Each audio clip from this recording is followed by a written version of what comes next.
In the words of Scott Hall, hey yo, welcome back to Big D Energy. Big D! Woodward Sports Network. My name is Neil Rule, a.k.a. Razor Ramon. He is D-Mac, Darren McCartney. Joik Bell is in the Capitan's chair as well, fishing the bull. Sawyer is in the booth on the ones and twos. Happy to have you all along with us today. What it do, boys? Hey, yo. Hey, yo. I love that. You went old school. I did. I do that every now and then. Hi, guys. Hall. Yeah, I do that every now and then. What's poppin', Joik? Hi, guys. Good to see y'all. What an action-packed night of sports that was yesterday evening, man. Do you remember a Tuesday like that? No, it was plethora. I mean, a whole bunch of NHL games. Obviously, the college football rankings coming out. My favorite night. You're talking all the sports, dude. I was locked into Curse Oak Island because that's on Tuesday nights. So there was so much television out there last night, but the sports was rocking and rolling. We had action, down there in Eastern and stuff like this. So wherever you flipped onto the dial, you were able to watch something.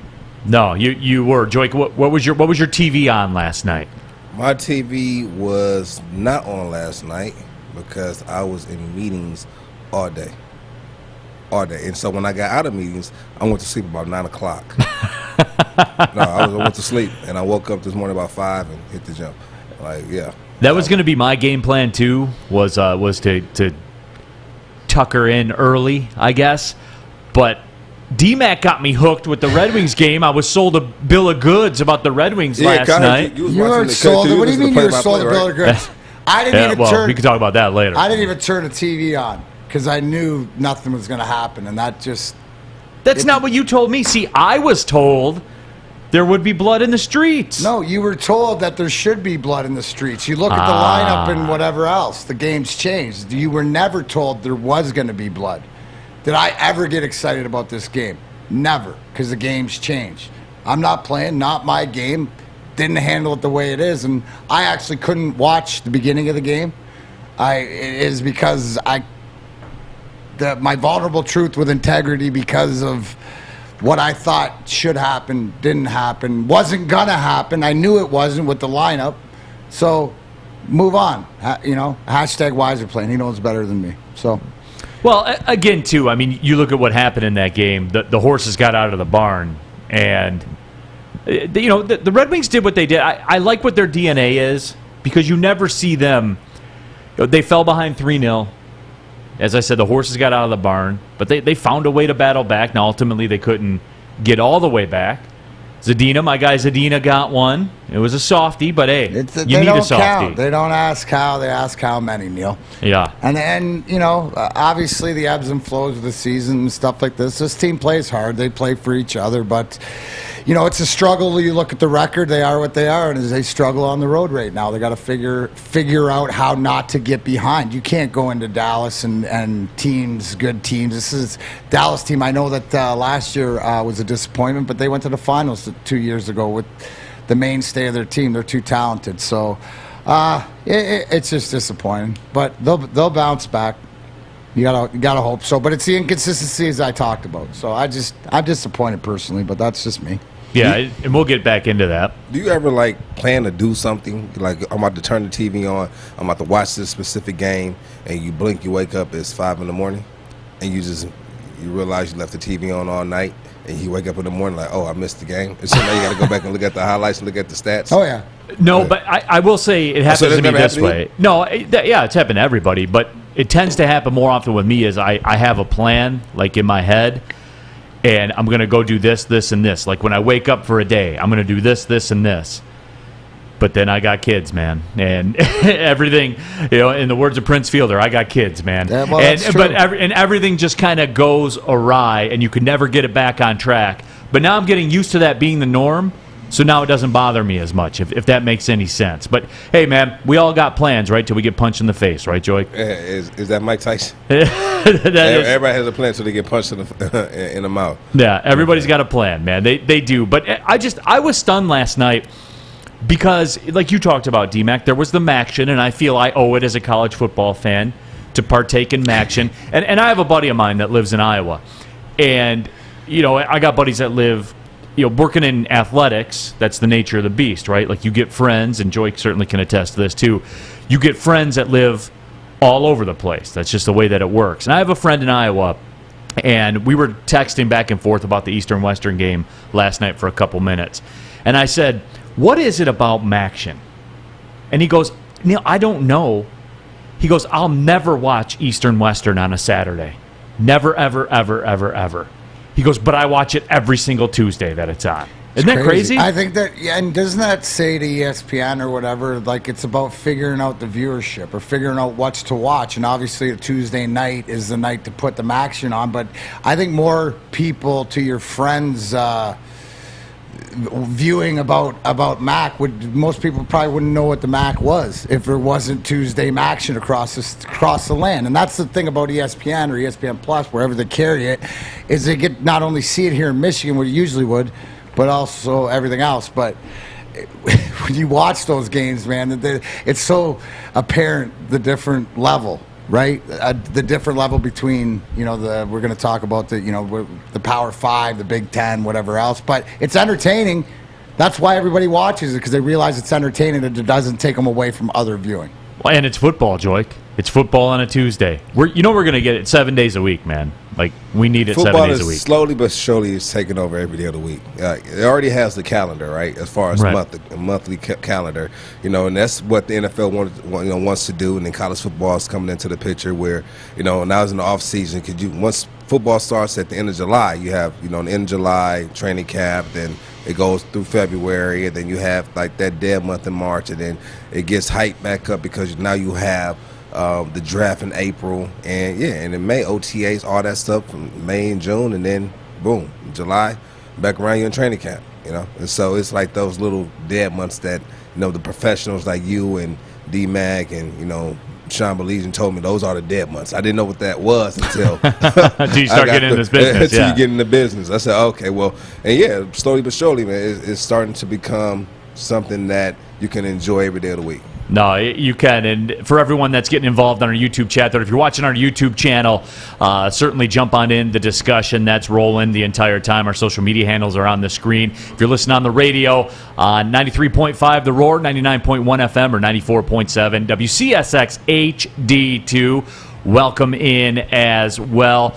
Big time show lined up for you today. We're going to talk about the college football play. And look, we knew that not much was going to change. Depending on how cute they wanted to get. They didn't get cute with the rankings, but they got very cute with what they talked about. We're going to get into that in just a couple of minutes. Greg Kampe, the head basketball coach at Oakland University, will join us at 12:10. We'll recap their win at Oklahoma State. They have a home game tonight, D-Mac, against Toledo, and they don't have another home game until December 30th with conference play, because of the economics of college basketball. Now, the game so they gotta go out and get some money? Well, the game at Little Caesars Arena is technically an Oakland home game against Michigan State, which, Oakland will control the broadcast and all that kind of stuff. I'll have the TV call for it and all that. So it'll be like an Oakland broadcast, Oakland home game. But they don't have another home game until December 30th. Wow. Is that normal, or is that... It's a bit excessive. It's a bit excessive. It's a bit excessive, but, this is the landscape, no, man. but we were talking about that, and obviously we got to realize that economically, coming out of all the missed basketball and the COVID and stuff like this... You're playing from behind. You're playing from behind, but you got to go out and embrace, the suck, as I sort of say. Yeah, you were mentioning you were gone last week, that first road trip, to getting your feet wet again, but it's a different beast. To Joy's point about, sort of the dog days of as an athlete or as a journalist with the information, you're in the same spot, Neil. No, you're in the same spot about the road and stuff. Now I know you got like a road trip next tomorrow. Week. Leave tomorrow. So that's the whole point. At least you'll get it out of the way. Yeah, and that is the thing. And we'll be back for come back Thanksgiving morning. So how is the home schedule? Because you play on the road, it's like the New York Islanders in hockey, right? They're waiting for their rink to get done. They start the season 13 games on the road. They're suffering it right now. Do you have a lot of home games after? Does it and everything is kind of backloaded this year for Oakland, even in conference. So do you think that? And this is a great question to ask Coach Kampe. Does the schedule this year, even though it's tough at the beginning, will this benefit this team down the stretch. Yeah, and we will. We'll get into it. I'll get Coach's thoughts as well. Michigan fell last night to Seton Hall. The Seton Hall, like, did you see that coming? I mean, I know they're undefeated, but it's still early in the season. Didn't the coach get paid? Yeah, well, Juwan got his contract extension, man, and look what it. Maybe he's just happy now. I'm just playing. No. Seton Hall, they give scholarships too. They have good players too. I mean, it's not. I guess you're driving Mercedes on both sides, huh? Well, depending on their name, image, and likeness deal, yeah. They're both driving Mercedes now too. I mean, I don't know. I didn't get a chance to watch the game to like break it down. I know point guard has been a spot of concern for Michigan, certainly last year. So I didn't get a chance to look and see. And we were talking about, Oakland. They're playing Alabama on Friday. They got the number one point guard in the country. As a freshman, they outdueled Michigan and Kansas to get them. So, it's one of those things. I'll have to catch up with Michigan and see what the story is.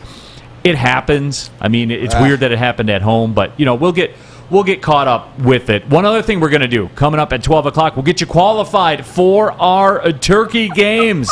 We're giving you a chance to sit front row on Thanksgiving. All you got to do is survive our squid turkey games. Listen every day to the Morning Woodward Show at 9 a.m., Big D Energy right here at noon, and the bottom line at 3 o'clock for your chance to qualify. The winner of the turkey games will get 2 tickets to the Thanksgiving Day Detroit game, plus a turkey. So if you can master the Turkey Games Challenge, you can watch, listen, and win. So we'll get somebody qualified for that. And if you survive the games, you get the front row tickets for Thanksgiving for the Detroit Lions game. So stick around at noon. We will get to that. But, again, it was something last night where this college football playoff thing has gotten out of hand. And when we come back, I really do want to get into this because, and guys, look, I want to make sure I set this up and qualify it.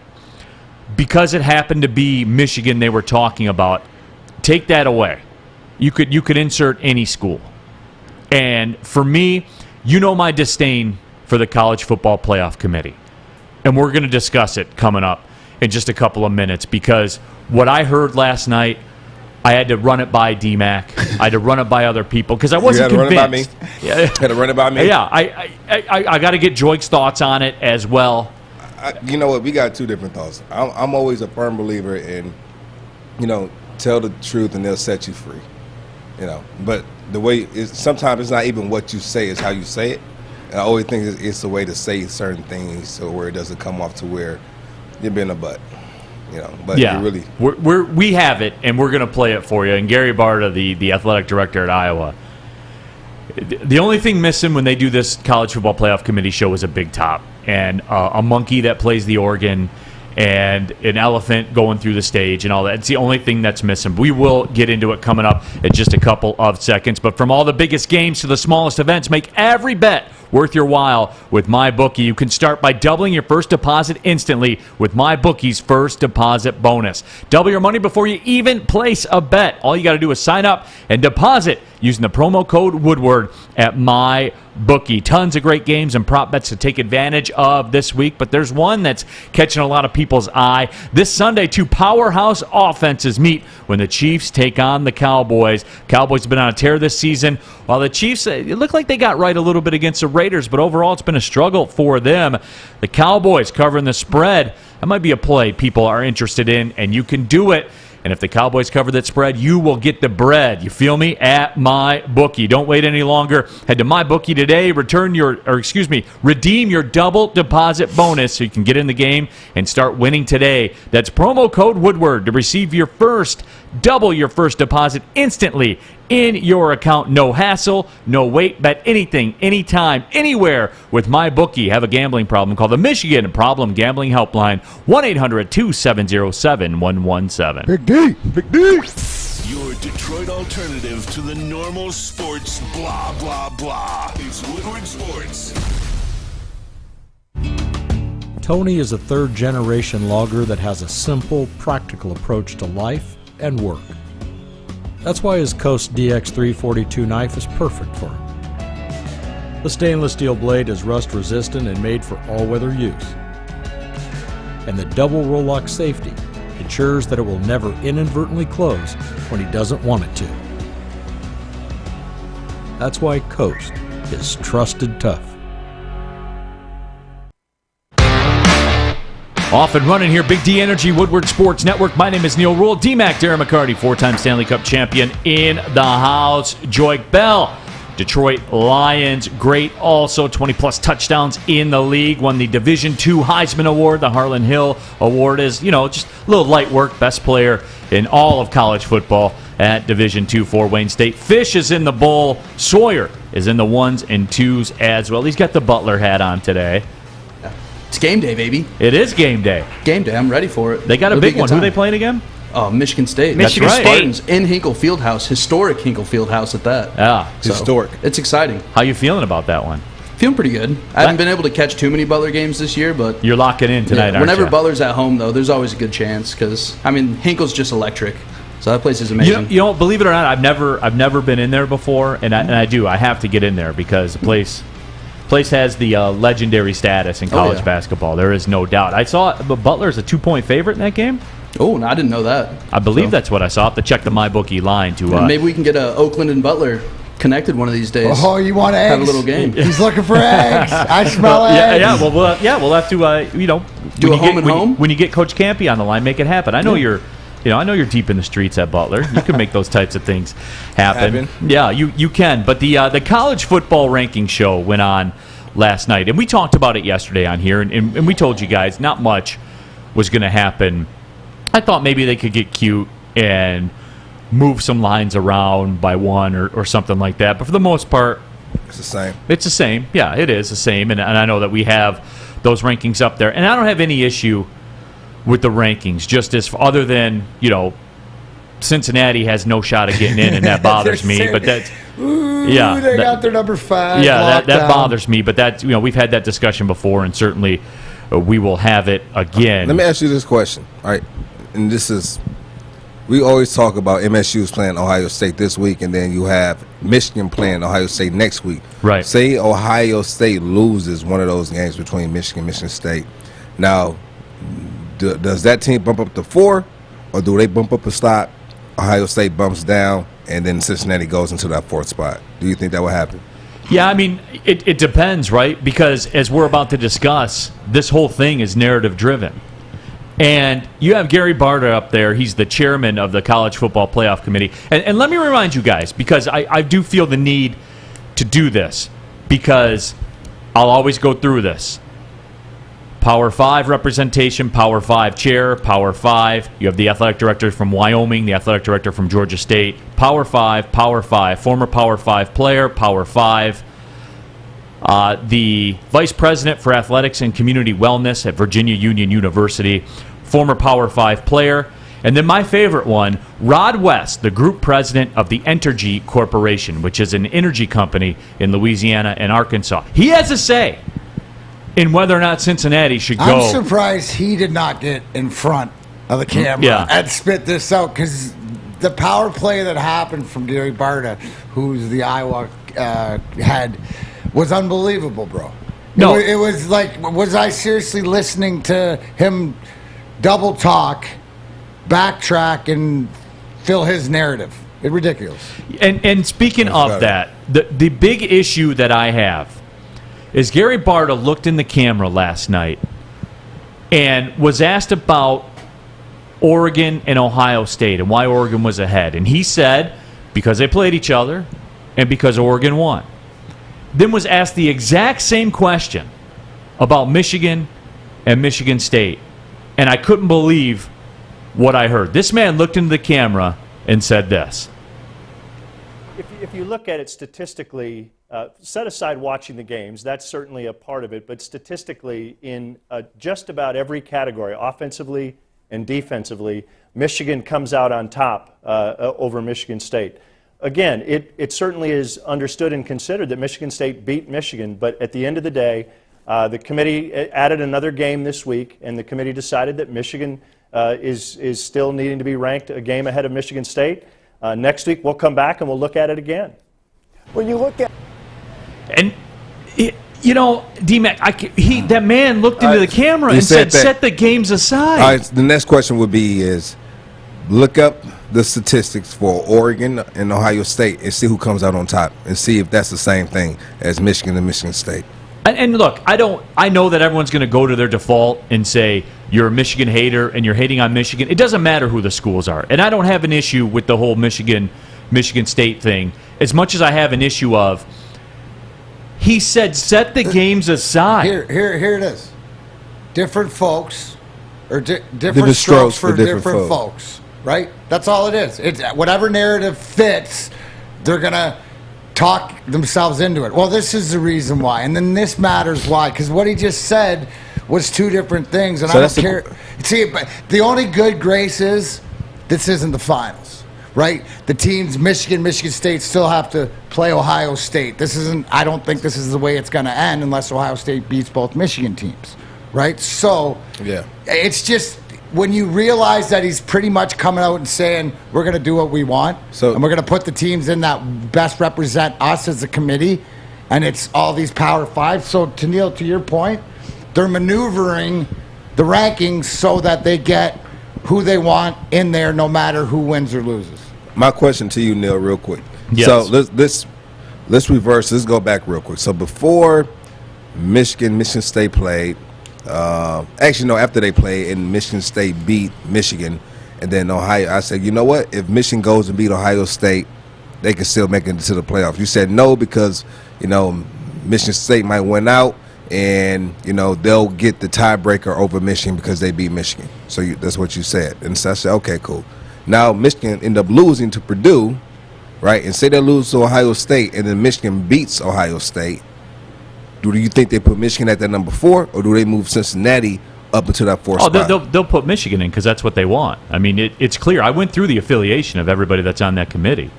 Like, and again, even if it were Ohio State, if it were Michigan State, the same thing would happen, Joik, because that's what this is. My frustration. Again, I'm taking Michigan aside from all this. It doesn't matter. Big. Pretend it's Jesus Shuttleworth and it's Big State U. Okay, say it's Big State U. Yeah, he got game. Yeah, say it's Big State U. My frustration would still be the same because this is so clearly agenda driven. Like, stop. Just go out and say it, Gary. We're trying to maneuver these matchups to get the maximum amount of exposure that we can get, while at the same time we maintain control over all the money between our Power 5 institutions. Well, you mentioned, just say it. Yeah, you mentioned. Just say it. You know what? I'll look in the camera and I'll be like, okay, all right, right. Just say it's not a playoff. It's an invitational. And if you're not invited, you ain't getting in the club. That's just the way it is. Joik talks about that. No white tees in the club. No white tees in the club. No group of fives in the club. No hats. No hats. No streetwear. Nope. None of that. It doesn't matter. And that's my point. Like, just come out. Can they get in with Jordans though? Because Jordans ain't really, What are the stance in Jordans these days in the club? Can they get in with Jordans? It depends on who's wearing them. Yeah, see, that is a great line. Follow the money. The revenue, whatever, the ads, the bowls, the this. It goes back to your conversation yesterday about expanding to 8 teams and not giving up the power. This is a power play. He power played it, but again, I think we can. Leave the great thing is that this ain't the final. There's still games to be played, so we'll have to listen. But their agenda. You nailed it. I'm gonna tell you right now. If say Michigan wins out and say MSU, I don't know. Well, if both teams went out, then Ohio State is nowhere in that because that means Ohio State took 2 losses in the last 2 weeks. This is difficult, man. It's difficult because it's not fair. If Cincinnati wins out, which more than likely they are, and Ohio State loses one of the games to Michigan State, I mean, how can you not put them? How can you not put them in there? I understand Michigan might go in there because they're bigger name. They're going to sell more tickets. They'll have a bigger following come out. Which you know what, Joik? That's what it is. But then just say it. You know what I'm saying? Just say that.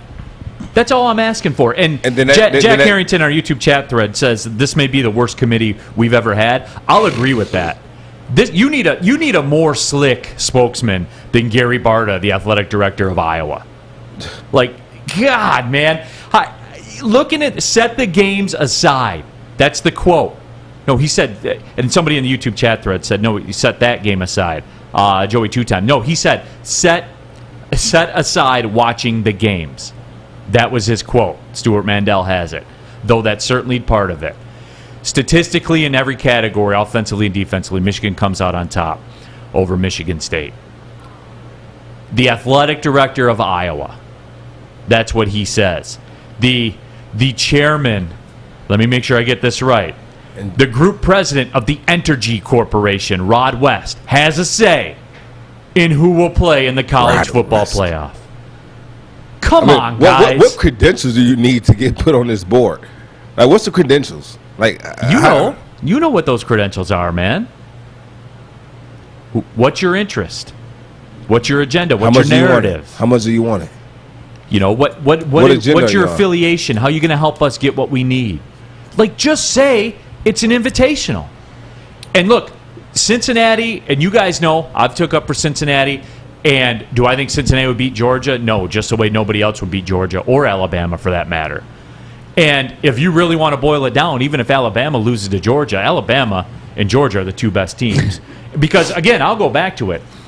If Alabama loses to Georgia, and I ask you, Joik, you're a Michigan fan, if I ask you who you putting the Tesla on the line on, you got to bet the Tesla. If Alabama played Michigan, who would you bet it on?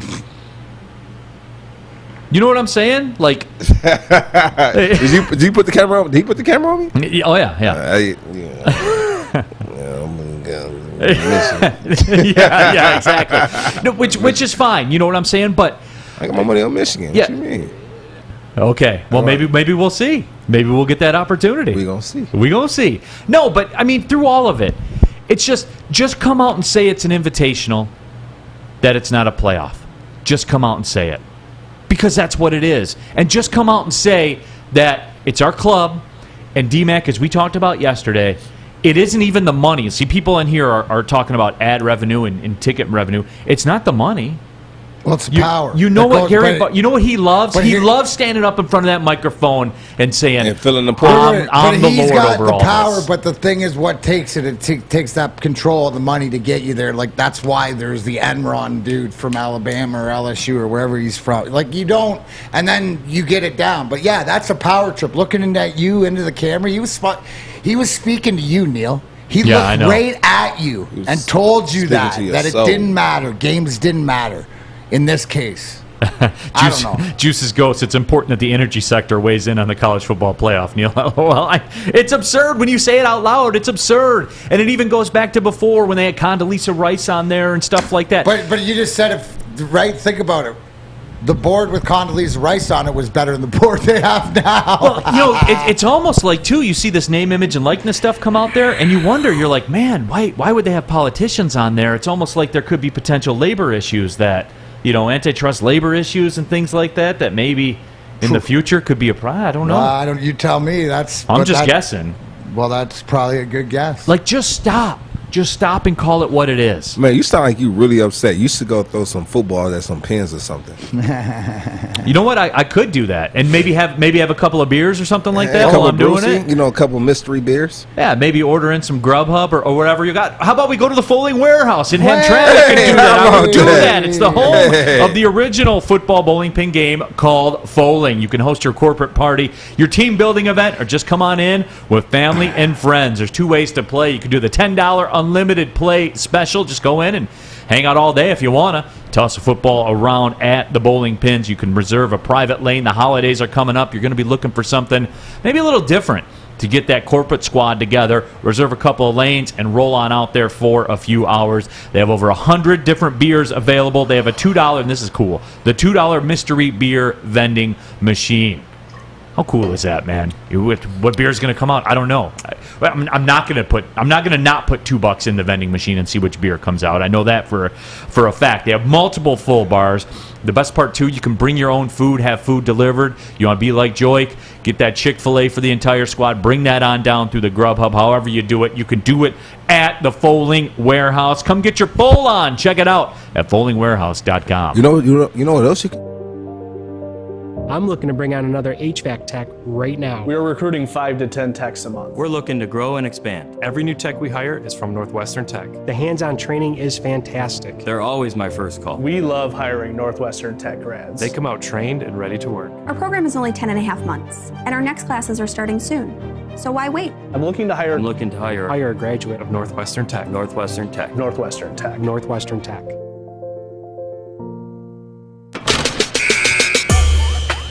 Off and running here, Big D Energy, Woodward Sports Network, Neil Rule, D-Mac, Darren McCarty, Joik Bell in the Capitan's chair, Fish and Sawyer here making it happen. Rack says these segues are becoming my favorite part of this show. We got to keep it pushing, man. We just keep raising the bar. Jack Harrington says Neil is the voice of reason. And again, guys, it goes back. It doesn't matter the teams. It doesn't matter that it's Michigan that's benefiting because Alabama's going to benefit the same way. It's just, for me, Alabama's actually delivered and stuff like that. Joey 2 times says football is one of the furthest things from a meritocracy. And for all of you out there like myself, I didn't know what a meritocracy was. Did you look it up? Government or the holding of power by people selected on the basis of their ability. And that is absolutely not what this committee is. Selected on their ability. So thanks there 2 times. Michael Boyd said, LOL, Joik knows Michigan would lose that game. He didn't want to say it out loud, but he knows. I didn't say anything. Juice says a $2 beer machine is a great idea. You could pull out a Bud Ice can from 1997 in there and people will be excited to get one. I wouldn't hate on a can of Bud Ice. I'd hate on that headache that you get, the next morning from drinking Bud Ice. You know what? That's it. I'll give you the $2. They didn't have that back in the day. I just think a $2 for a beer is probably a good deal anywhere. No, it is. It is a good deal. Make sure you recycle that can. So we've been talking college football. May as well go in and check in, do our initial check-in for the week. Michigan hosting Maryland 3:30 on Saturday. Michigan Wolverines a 14-point favorite. Oh, big game on the Big Ten Network, huh? Okay. All right, I see it. This question has been posed, and I'm curious to get Joik's take on this because we're seeing this more and more. Have we seen the last of J.J. McCarthy? That's tough. And Joik, he went from savior to have we seen the last of J.J. McCarthy in about 18 days, roughly? I don't know. You know what? It's tough, man, because it's not like they don't like the kid. They like him. But K. McNamara is playing well. He's not playing bad enough to be like, okay, we need to take you out. Right? And then at the same time, K. McNamara, he's a junior. J.J. McCarthy is still a freshman. And sit back and just wait your turn.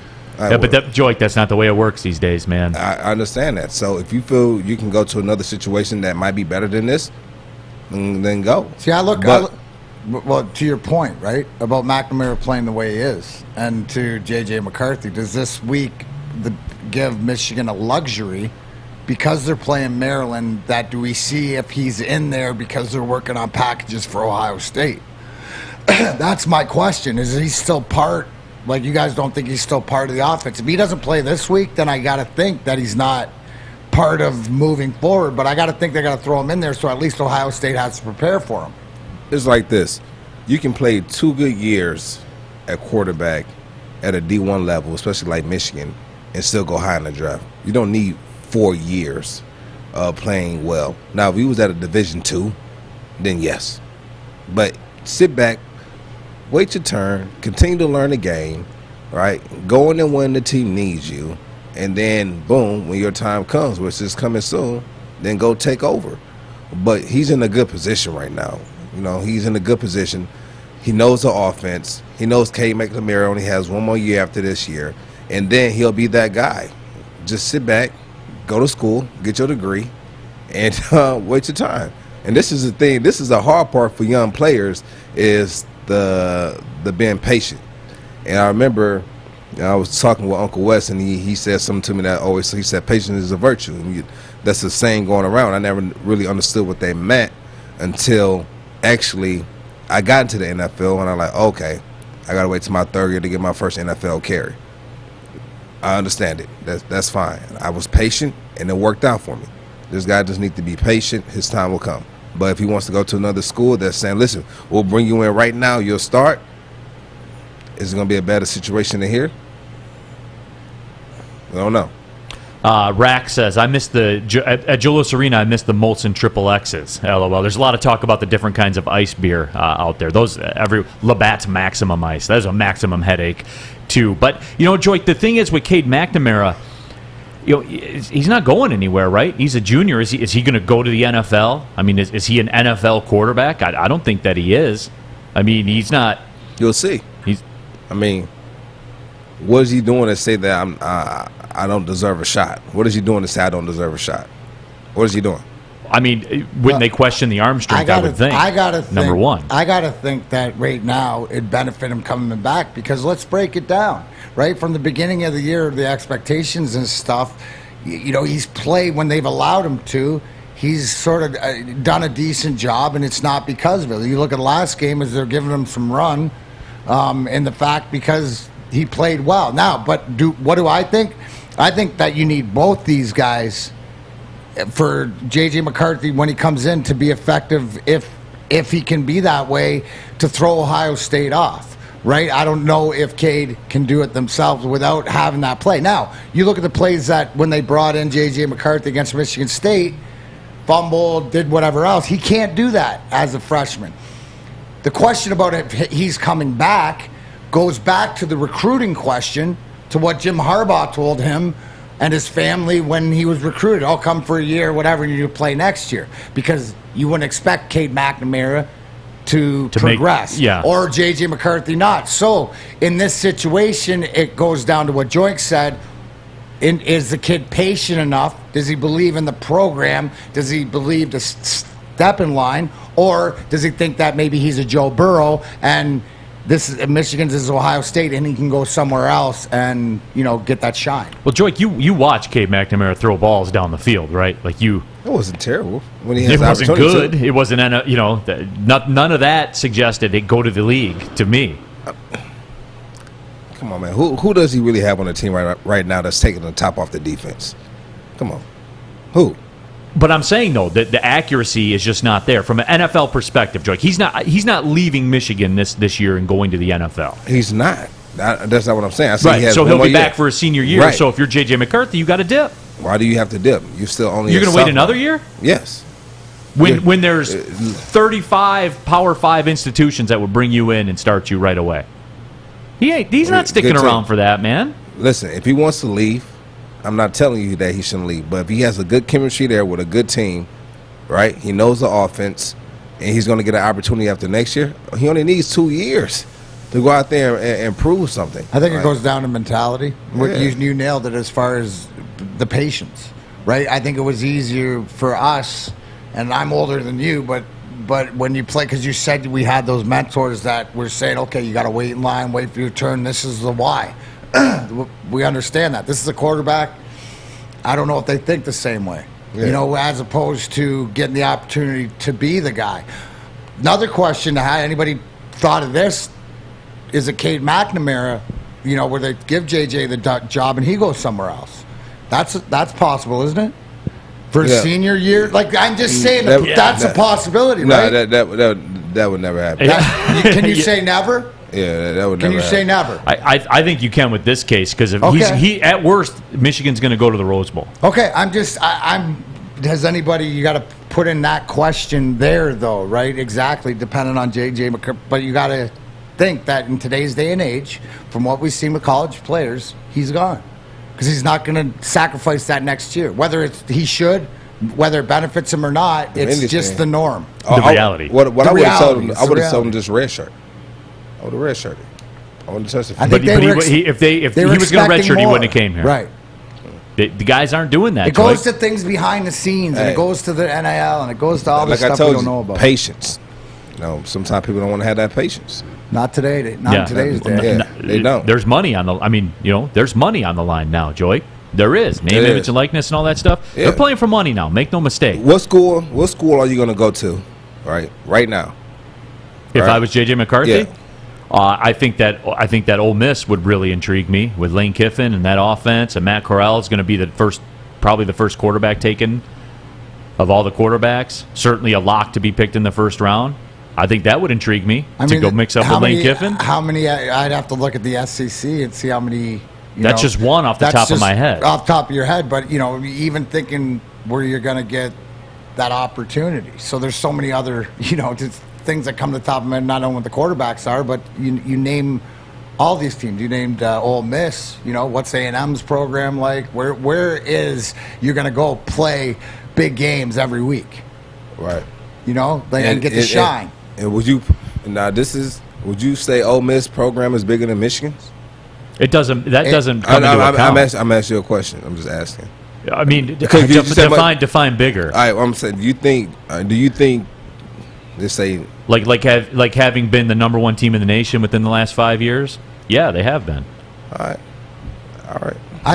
Didn't we agree that even money off the field? Is it Texas A&M or Ole Miss? That's the Michigan of the. Oh, Ole Miss for sure. Yeah. Okay. Ole Miss for sure. Okay. Yeah. Name, image, and likeness deals, and local car dealerships, a community that's willing to play ball, all that kind of stuff, man. That's not a debate. If I would go to Ole Miss 10 times out of 10 over going to Michigan if I was J.J. McCarthy, because A, I'm going to play, B, Lane Kiffin's there, C, the community buys in, if you know what I mean, and there's better business opportunities. Better business opportunities? Yes. I don't want to say better, but okay. Different. You got Stephen Ross from Michigan. I'm pretty sure he's going to do something with it. Is it win? I don't know. Win, because you can now win. You know what I'm saying? That's the stuff I'm talking about with Michigan, where they won't make the moves necessary. That's not what I heard. To be in that water. But that's not what I'm. But they're not doing it now. But they are doing it now. This is me talking to the players on the team. Yeah, and they're getting money now, like in their pockets, in their hands. Yeah, well, I mean, everybody is now. You know, you got to be innovative, man. You can't be late to that party. Yeah, so I'm just saying. So, like, as far as money wise, the kids are happy at Michigan. That's all I know. They're happy right now. And this is not the top tier guys. These are the guys who names you don't know, names you haven't heard. And so you haven't heard yet. Haven't heard yet. I like it. Haven't heard yet. Well, no matter what, JJ, you can always go to CoachPortland.com, get yourself a machete, no matter what decision. I didn't hear the thing. I didn't hear the. Yeah, give us one more, J-Mac. Sorry. There it is. There it is. Oh, there it is. Hold on. Let me do it again. Hey, JJ, if you're thinking about going anywhere, I mean, best of luck to you, but you might need your Coach Portland machete. There it is. CoachPortland.com, WSN 20% off. You know, we got the knives, the lights, everything else. Beautiful day here in Michigan. Leaves falling off the trees. You might have to cut some down. Go to CoachPortland.com. Get all your outside do-it-yourselfer needs. And make sure you tell them Big D Energy sent you. Neil Rule, Joint Bell, D Mac. Be right back with Woodward Sports Network. Big D. Big D. Hi, I'm David Hall from Hall Financial. Did you know mortgage rates are still at generational lows? If you haven't refinanced your home loan yet, there's still time. Now is your second chance to refinance. You could lower your monthly payment, eliminate credit card debt, or even take cash out by using your home's equity. Call Hall Financial now to get started with your free 5-minute mortgage review. 866-CALL-HALL or chat with us online at callhallfirst.com. Back at it here, Big D Energy, Woodward Sports Network. Neil Rule, Darren McCarty, Joik Bell in the building today. Our YouTube chat thread is on and popping as always. Remember, if you're watching on the YouTube channel, jump on there, get your thoughts known. A little side topic we've had here today. Jay Adams says Molson Ice was my beer of choice at Don Cherry's back in Windsor in the mid-'90s. Dude, Don Cherry was some good times, man. Absolutely. It's over my Essex County Fight Club right there in Windsor. Yeah. See, that's not my fault, right? You know what? It's tough being an alcoholic in Canada, right? It's so many choices. It's like being in Wisconsin. Well, it's all good. It's hard. Joey 2 times says Steel Reserve. You guys are coming up with some of the nastier stuff, like Bud Ice. Okay, hey, you want to have a good time? Molson Triple X. I think it was Rack that came up with that one. Yeah, let's go. You start getting into Steel Reserve or D. Smitty saying Old English. Anything charcoal filtered. That's not the way. That's not the way you want to go. To me, Cade McNamara is another Shea Patterson with a little better supporting cast. But I mean, the bottom line is he's the guy at the helm. And with J.J. McCarthy, he came in, he put it on the ground, D-Mac. Like, that's what it is. And when you're chasing Big Ten championship, you're squaring up with Ohio State, there's no room, there's no time for that stuff. No, I mean, it's just sort of, it's one of these things is that are you doing enough in practice? Are you putting it in the game plan? Can you bounce back from that? Can that be a great learning experience? Obviously, he did it at the wrong time, but if he can't be trusted and he's not further along in the process, things that we don't know, that's why it'll be interesting for me to watch to see if they have some packages with him in there just to make Ohio State game plan for him, whether they use them or not, right? That just takes time away when you have to game plan for somebody, whether you use them or not. You know what? My question is this: do you want, if you're going to use him for Ohio State, would you want him in this game so they can game plan against certain plays, or would you want to catch him off guard? Like, I don't know why you would make the move at all, to be honest. Yeah, the last thing I would want to happen is something to happen like in the MSU game. You put them in there in those big moments, and they were, and they go out there and he throws an interception, he throws a pick because he doesn't have his rhythm. I'd rather just keep Cade in there and just let Cade go out there, and something happens to Cade and you just put him out there. But for the most part, just keep Cade in there, let him get, he has his rhythm. If he's Joey, you've talked about that as a running back, but the rhythm thing is real. That's real. Dancer. Right? But you're getting the ball and you're moving. Yeah. I would say it's more so true for a quarterback. Yeah. Right? That's why I kind of give kudos to Jimmy Garoppolo. They were running the ball a lot more in this past Sunday, and he wasn't throwing the ball as often as he usually does, but he was going out there and was making those passes when he needed to, right? And he was making good passes, and he had his rhythm, even though they weren't passing the ball that much or that often against the Rams. And so when I look at this game with K, I think it'd be something similar. If he's not playing well, then okay, put JJ in the game. But if he's not turning the ball over, he's taking care of the ball. He's dissecting this defense, leading the team down the field. The run game is going to have to be there. And then I'm talking about Ohio State. I'm not talking about Maryland. Like, Maryland's another team. You never look over opponent, but I'm really looking at Ohio State because this game is going to be the deciphering game on, Michigan's future. No, it is. Yeah, there's no question. And I'm watching this weekend to see what happens now between MSU and Ohio State. This is going to be another good game. And I'm going to show you that out these two teams, between MSU and Michigan, that Michigan will have a better shot at beating Ohio State than MSU. Let's see what happens. I could be wrong, but just looking at the numbers, that's what I believe. Juice's Ghost says Harbaugh's putting him in games to keep him around, to show him that he isn't ready. Naki says the transfer portal has become the new form of I'm a quitter. And it's business opportunities. That's the way it is right now. The transfer portal is like LinkedIn. It's the LinkedIn for college student athletes, where they go to market. Sometimes they take their skill set to market.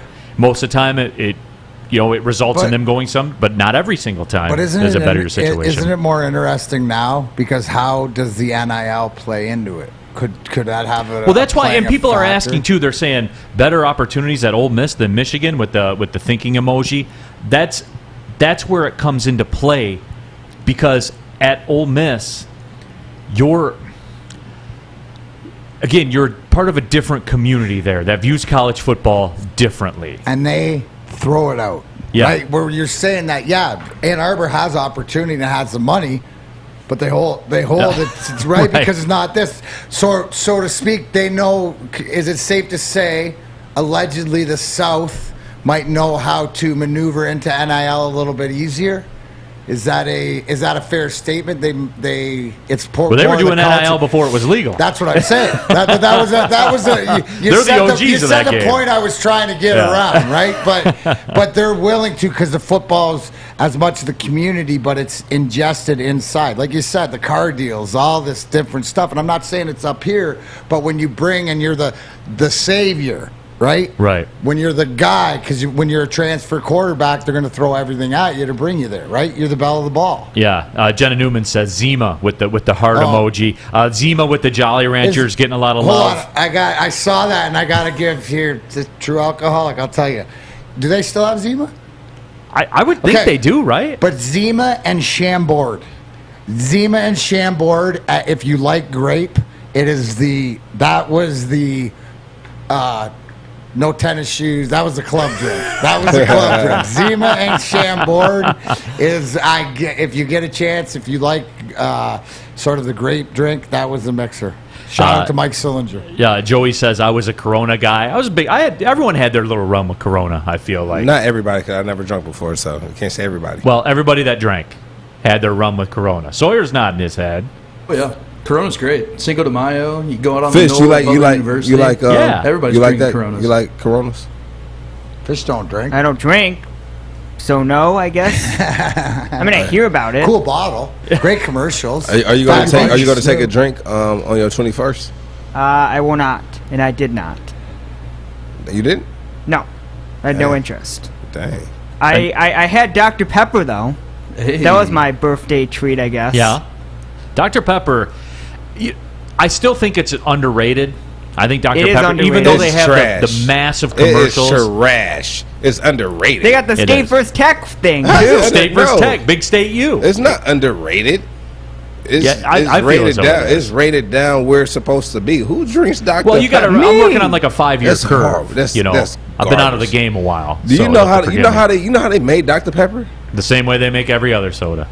What? Find whatever chemicals you can, put it in there. Yep. Ton of sugar. Yep, They syrup. wasn't even trying to create Dr. Pepper as a pop when they first created it. I think they were trying to make Listerine or something like that and turn it into Dr. That's how Natural Light came to be. They just squeeze you off the bottom of the Anheuser-Busch brewery and put it into cans, man. Like that's. Dr. Pepper. If I ever go to Foley, I hope when I get something I bring out the you a bottle mystery tomorrow? out the mystery machine that Dr. Pepper does not come out.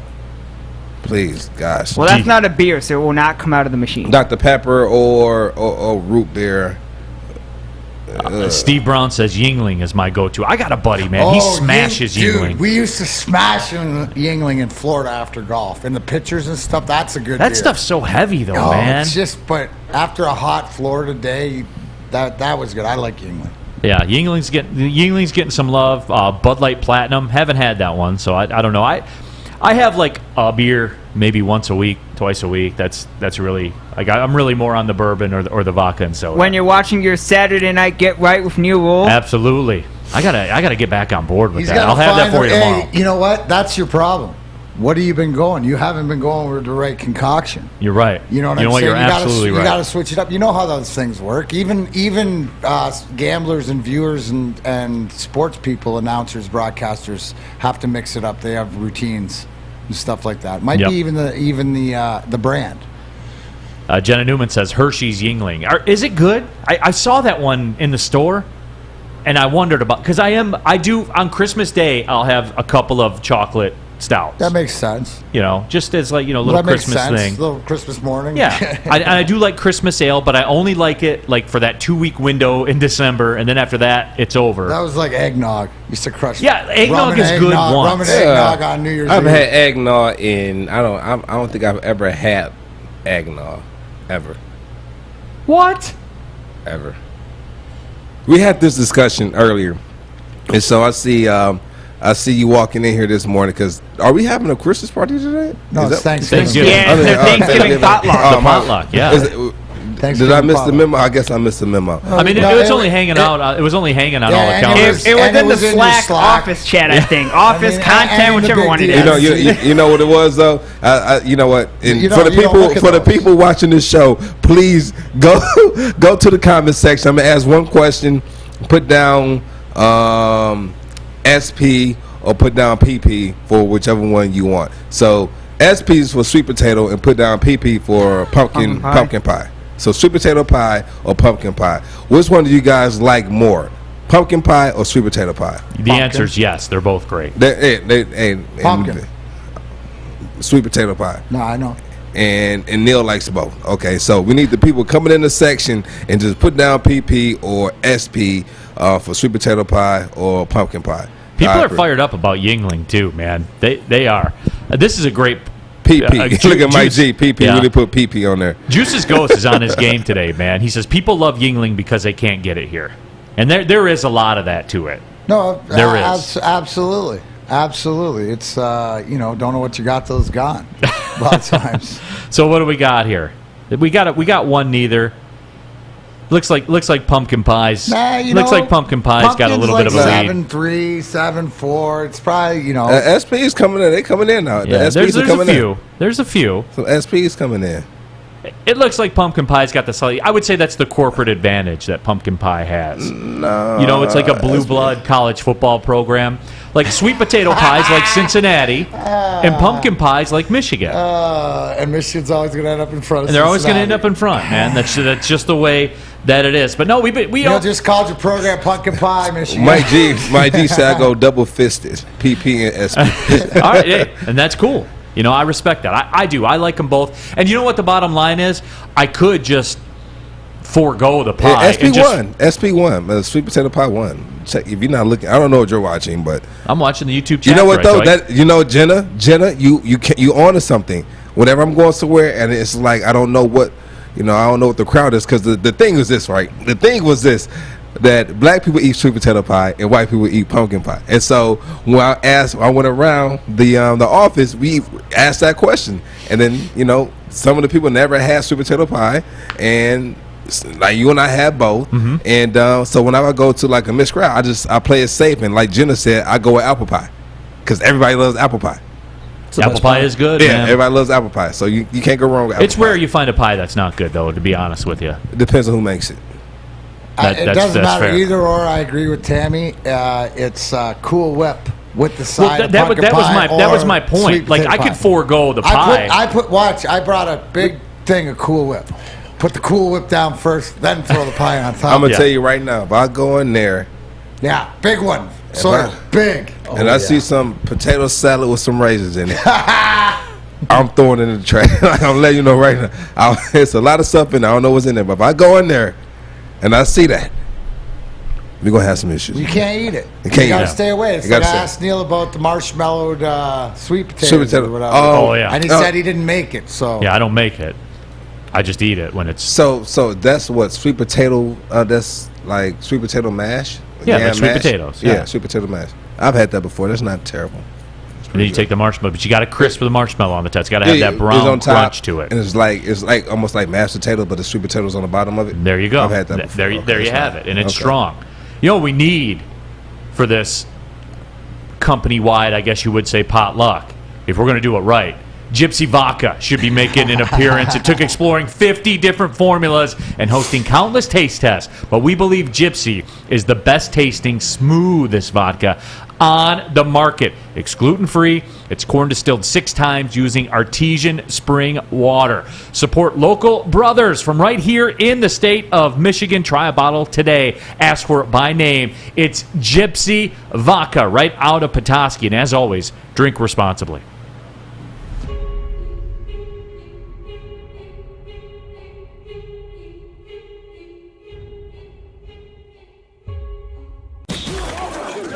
Woodward Sports is giving you a chance to sit front row on Thanksgiving. All you have to do is survive our squid game. Nope, our turkey games. Listen every day to the Morning Woodward Show at 9 a.m. Big D Energy at noon. And the bottom line at 3 p.m. for your chance to qualify. The winner of turkey games will get tickets to the Thanksgiving Day Detroit game. Hey, it's Thanksgiving. Shouldn't you be in Detroit losing a football game right now? Plus a turkey. So if you think you can master our turkey games challenges, watch, listen, and win. Make sure you're following @Woodward Sports on all social media, or go to woodwardsports.com for additional chances to qualify. May the best turkey win. That's right. Right now, we're going to get somebody qualified for turkey games. We're going to do this email-based today. So here's what you got to do.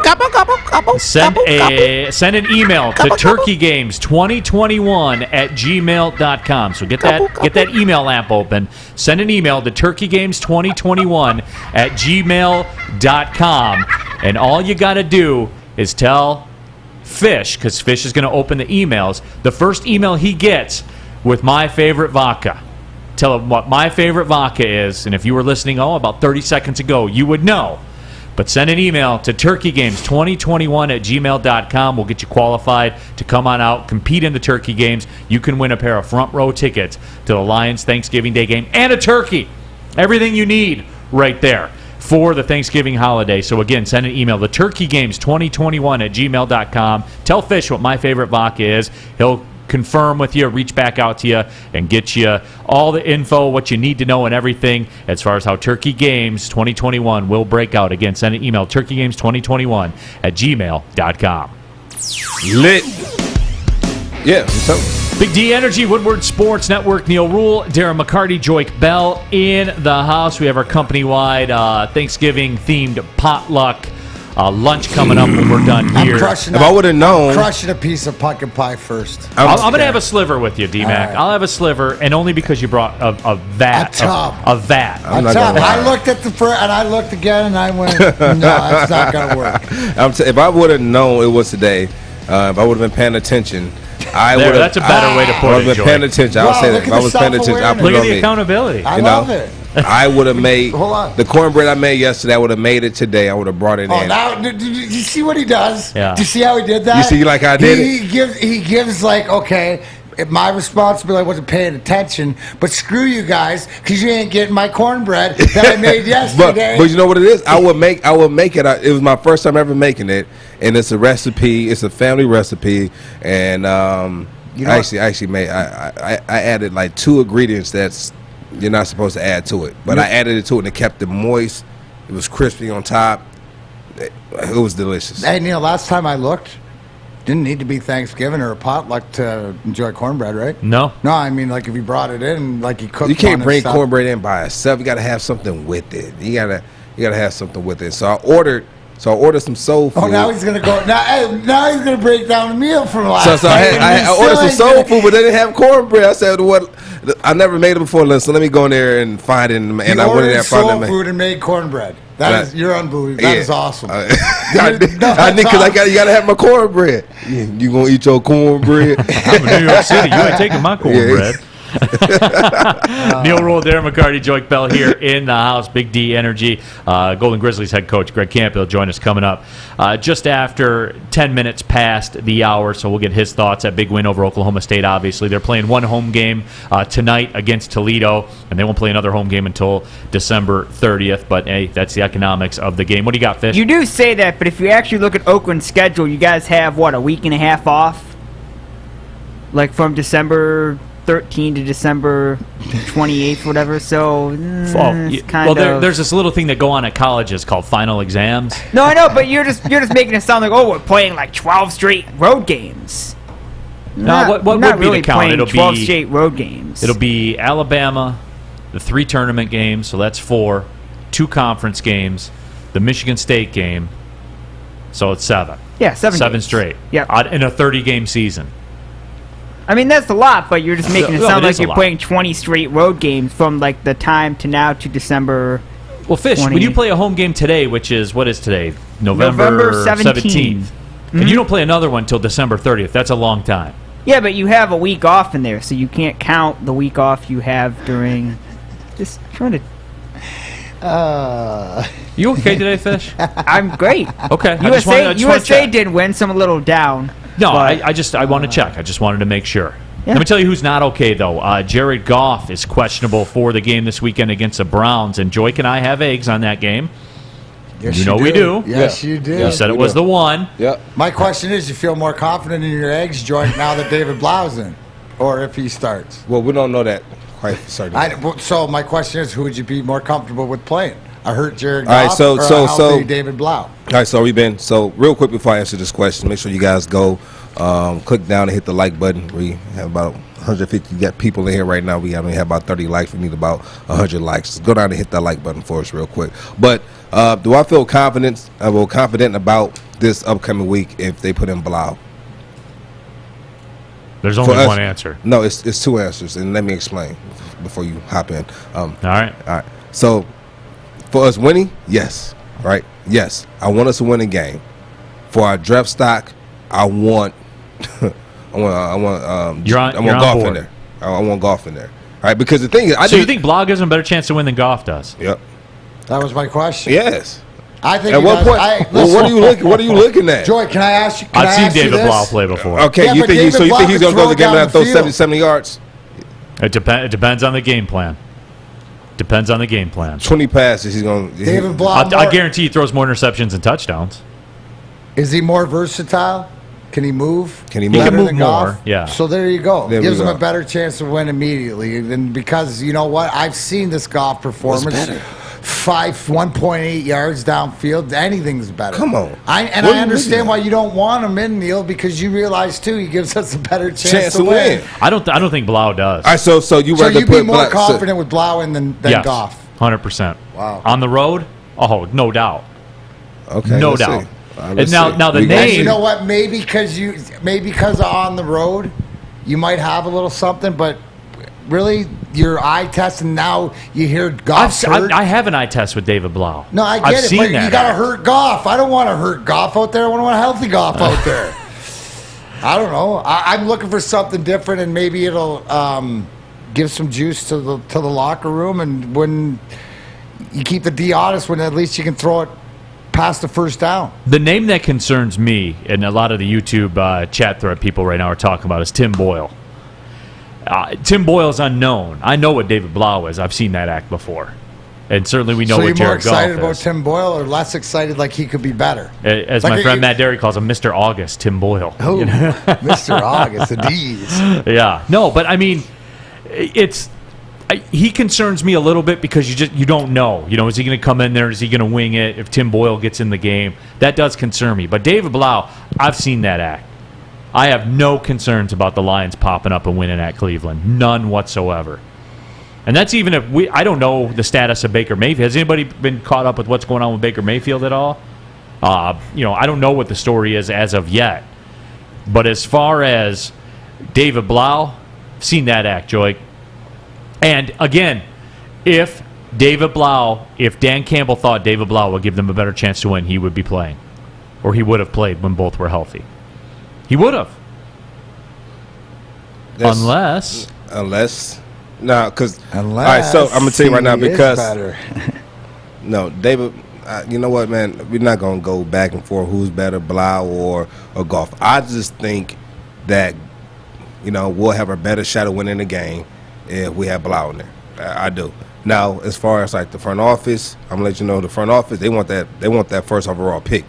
So that's the only thing they can come out of this season pretty good. That's the only thing good that can come out of this season right now. And I guess building on, I don't want any more moral victories. I don't want none of that crap. Just keep playing hard, show us your effort, and then let's go ahead and get some more draft picks. So finally, Joy, you've relented now? Let's lose some close games. The thing I told you, I didn't care about losing. I didn't want to go this whole season and go 0-17. That's why I didn't want it. Now if we go 1 15-1, 16. Go 1-15-1. I'm happy with that. I just don't want to look because I had us winning 4 games, and and I don't know why Fish and Art were so delirious on why they think we was going to go 10-7. I don't know what they were looking at. At that point, it's just like they're just stating opinions and no facts. I have if this is Steve Brown, says that Tim Twentyman, who reports on the Lions, said Boyle is taking first team reps today. Interesting. So if that is true, maybe something to we're also too is the consensus is that Tim Boyle, who backed up for Aaron Rodgers in Green Bay, probably more talent but more reckless too. So, but what do you got to lose? Oh, right. What do you got to lose if you're looking for morale and you're looking to win a game? And I think, but I don't think it'll be this one, no matter what quarterback's in there.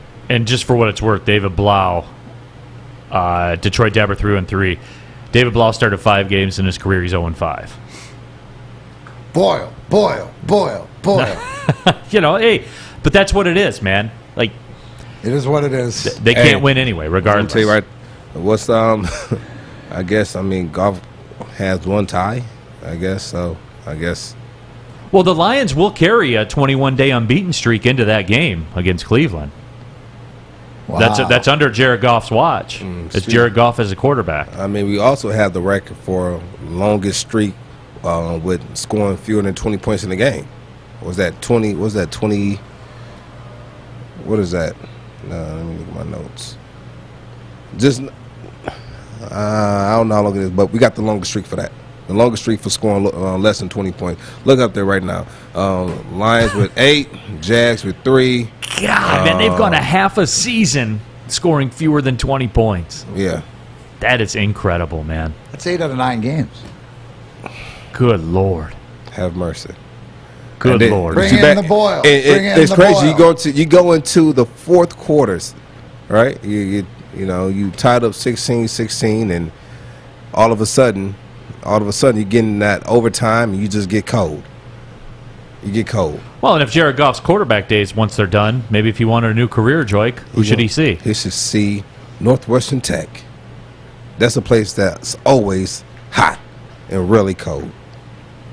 Learn more about this industry. Go to northwesterntech.edu. I'm Joik Bell. That's Neil Roy. That's D-Mac. We're talking about the Lions. We're talking about who's going to be the starting quarterback this upcoming week. Stay tuned. Big D Energy. Big D. Big D. Okay, you thirsty little spin goblins. I want you to pedal into the next dimension. Spin it. Spin.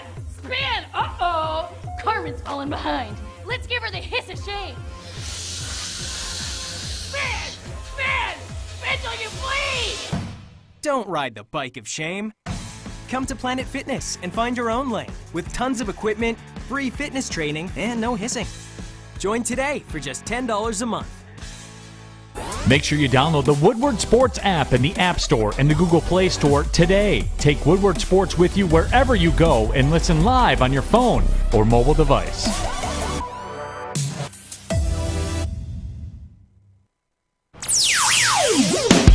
Welcome back, Big D Energy, Woodward Sports Network. My name is Neil Rule, 4-time Stanley Cup champion Darren McCarty, former Lions great Joik Bell in the house. And right now, as promised, we're joined by the head coach of the Oakland Golden Grizzlies, the third longest tenured coach in all of NCAA Division I basketball, behind only Coach K and Jim Boeheim. And his side coming off a huge road win at Oklahoma State out of the Big 12. He is Greg Kampe. Coach, appreciate you taking some time. And, you know, Camp, let's go right into that. Darren McCarty may have been more... Oh, we got you twisted again there, Camp. Help your buddy every time. Yeah. He's got the phone locked again, so we got to get it twisted. There we go, Coach. There we go, Coach. There it is. There he is, right there. All There he is. Again, lock your screen. Yeah, he's got to get that screen unlocked. We did this last time. This was a lot of fun, man. That's how we know it's Coach. That's how we know it's Coach. He's consistent. Absolutely. Consistent. No, but we'll get Cam squared away as so he's kind of giving a laugh right now.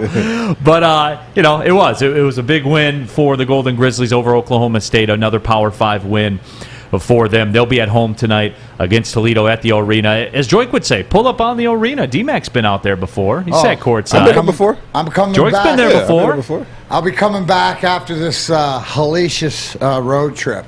When you come back for probably the new year. What a great atmosphere, great venue. It's got that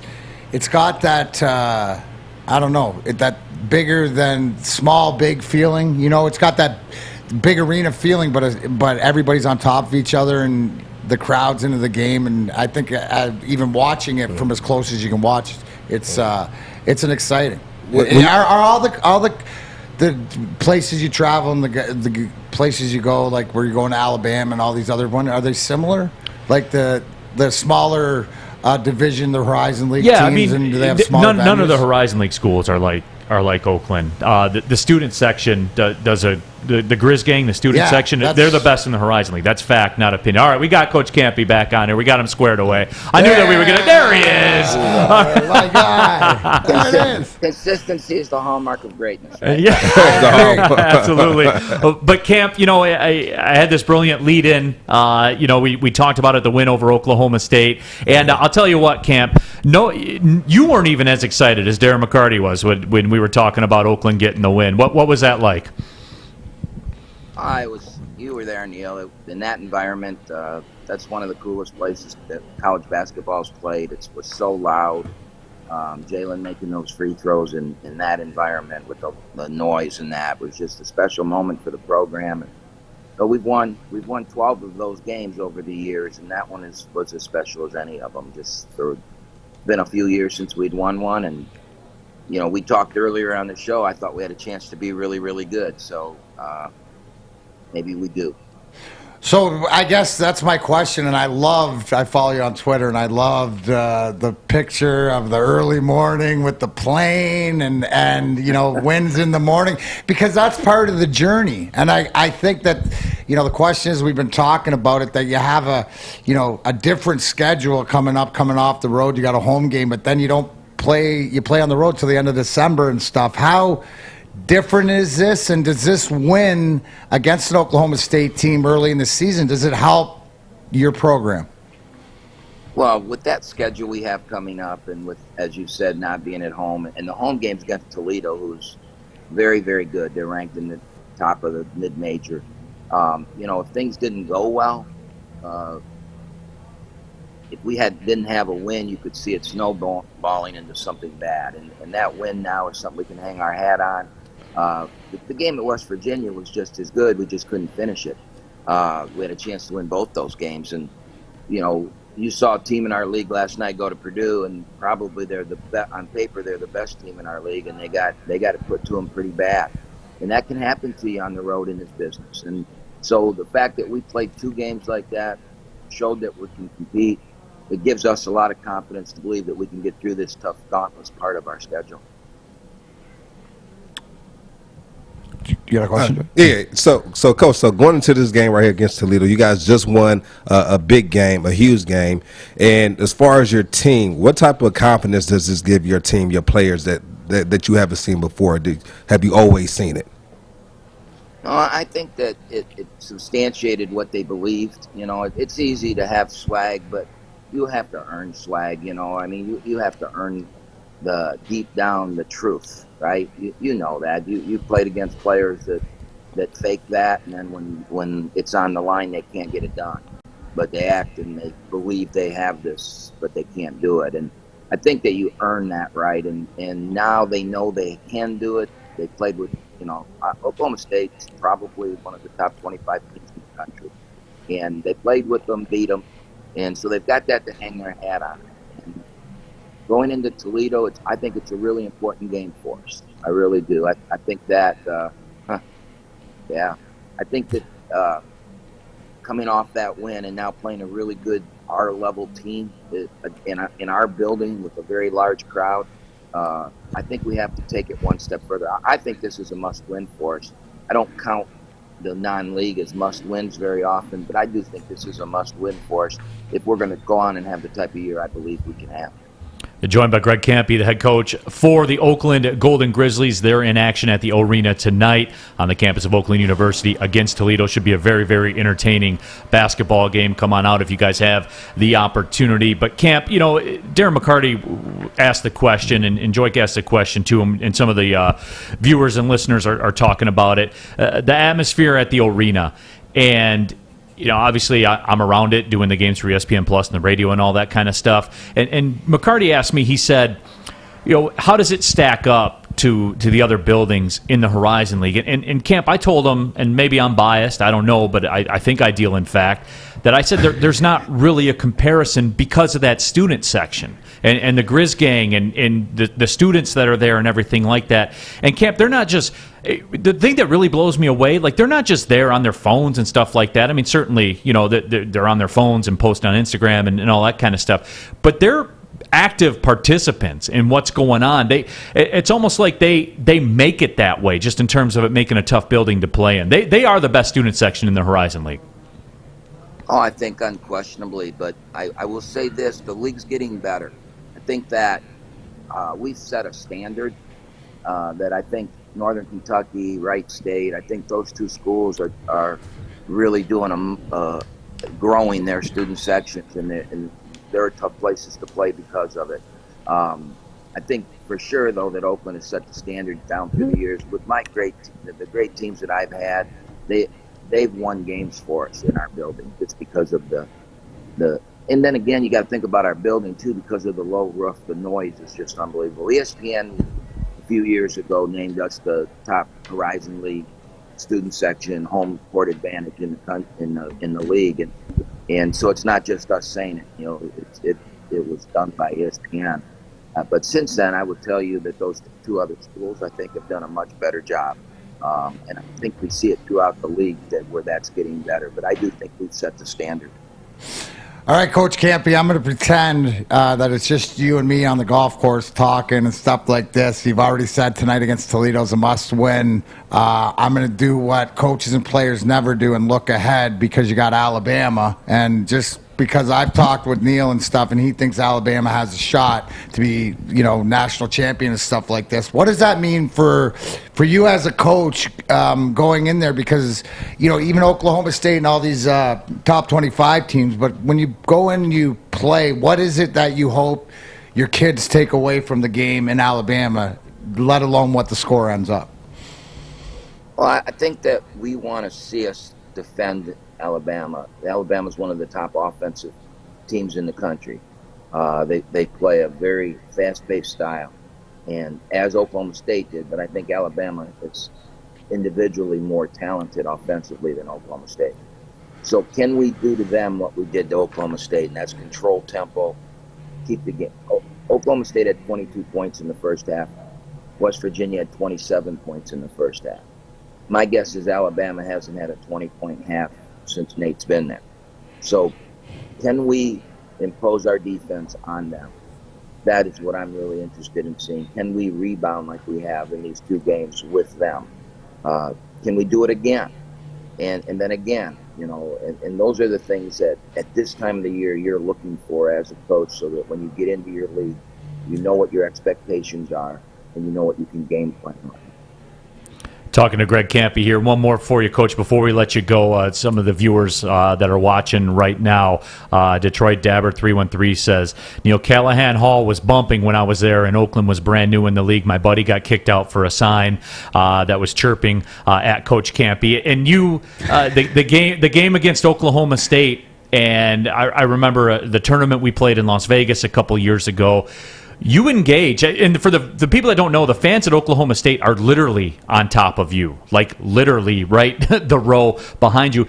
You engage with the fans. You've let fans call plays in the past. I mean, all that kind of stuff. Why do you do that? And really, nobody else does. Why do you do it? Well, I don't know why nobody else does, and I'm not sure other people don't. For me, it's about the fun and the pageantry of college basketball. I just think it's awesome. I love it when a fan base is passionate about their team, and I had a great time with the Oklahoma State fans behind our bench. I really did. It was, and the other thing is they can get very abusive, and they won't do that if you engage with them. They won't, they want to win badly, but they find it hard to believe that a coach would turn around and talk to them. So it kind of takes them by surprise a little bit, and end up having some pretty good conversation. I remember going into the timeout late in the game against Oklahoma State, and one of the guys was pretty vocal. I said, "Hey, you want to call a play?" And he looked at me, and I go, "Yeah, you can call one. Just make sure number one gets the ball, though, okay? Because I think that'd be important that Jamal got the ball for us." And he just laughed at it. And, it took him by surprise, I know that, but it's a fun part of the game. Yeah, I love it. Hey, Greg Kampe here, head coach for Oakland University boys basketball team. Now, we got one more question before you get up out of here. All right, and this is a debate that we've been dealing with all day. So, sweet potato pie or pumpkin pie? Which one are you going with? Oh, pumpkin pie from Avalon. Downtown Detroit, Avalon. Okay. There you go. Okay. Have them make you a pumpkin pie. You won't ever eat anything else. It is unbelievable. Avalon. Okay. Well, we got to get Kampe back on for the holidays, man, because we're gonna have it like a Thanksgiving food segment. No basketball, just food. No, I just want food. I want Camp's top 10 spots in the downtown. D. I know where I wrote that down. Avalon, going down. Avalon. We'll catch up with you, Coach. Thanks a lot. Appreciate as always. you, Coach. Thanks, guys. Good luck. Appreciate it. No problem. Hey, next time I'll get this right. No, you're good. Don't do that. No, it's your bit. That would ruin your consistency. It's your bit. All right. Good luck tonight. Head coach Greg Kampe, Golden Grizzlies in action tonight at the arena on the blacktop against Toledo. So come on out to the arena if you get a chance. I'll have the call on ESPN Plus and certainly on the radio side. Also, if you can't make it out, you can check in and see how things are going. They got a chance, man. Jamal Cain, transfer from Marquette, has been the best athlete in the building at West Virginia and at Oklahoma State. It's not like it's Elon or something like that. He's been the best player on the floor both times. I'm starting to think that's not, it's not luck. No, it isn't luck. And you know what Coach Kampe said there about that's what college basketball is about. It's about that experience and all that things. That's why he's so great at what he does. And I've talked to this before when we've had him on about culture. Oakland University, the culture is correct there, and it's because of guys like Greg Kampe. But the one thing I love is Kampe is hard to recognize without his thick black hair. Yeah, that's true. If you go watch him tonight, you can see it. But that thick black hair, if he wants, Coach, you can come in to where? Yes, Lady Jane's. I know it's football season. We're talking about football 5 days, 6 days, 7 days a week. But don't forget, if you're a basketball fan, you need your haircut too. So why not do things uncomplicated? Lady Jane's Haircut for Men. Walk in, sign in, sit down, and before you know it, you are handsome and clean. Get to Lady Jane's open 10 to 8, 7 days a week. Walk in anytime. Why? It's wicked awesome. Pull up on me. Thanks for joining us here on a Potluck Wednesday, Hump Day. Big D Energy, Woodward Sports Network, Joy Bell, Neil Rule, D-Mac, right back in a few. Hi, I'm David Hall from Hall Financial. One mortgage myth we hear all the time is having to choose between a 15 or a 30-year fixed term. At Hall Financial, we offer the modern mortgage to create a flexible term that fits your unique financial situation. Our team of mortgage experts are available 7 days a week to review your goals and customize a solution for you. Get started today with a free 5-minute mortgage review at 866-CALL-HALL or chat with us online at callhallfirst.com. Back at it here, Big D Energy, Woodward Sports Network, Neil Rule, Joik Bell, D-Mac, Darren McCarty in the house. We've covered it all here today. The college football playoff committee and Gary Barta and that clownery that we saw. We've been mixing it up, though. There is no question about that. Just talked to head coach Greg Kampe as well. Always a good conversation with him. We do have to touch on, though, we set the table a little bit for the Michigan-Maryland game. But at noon on ABC, Michigan State's rolling into Ohio State. And, I got to ask the Spartan fans out there, a 19-point underdog.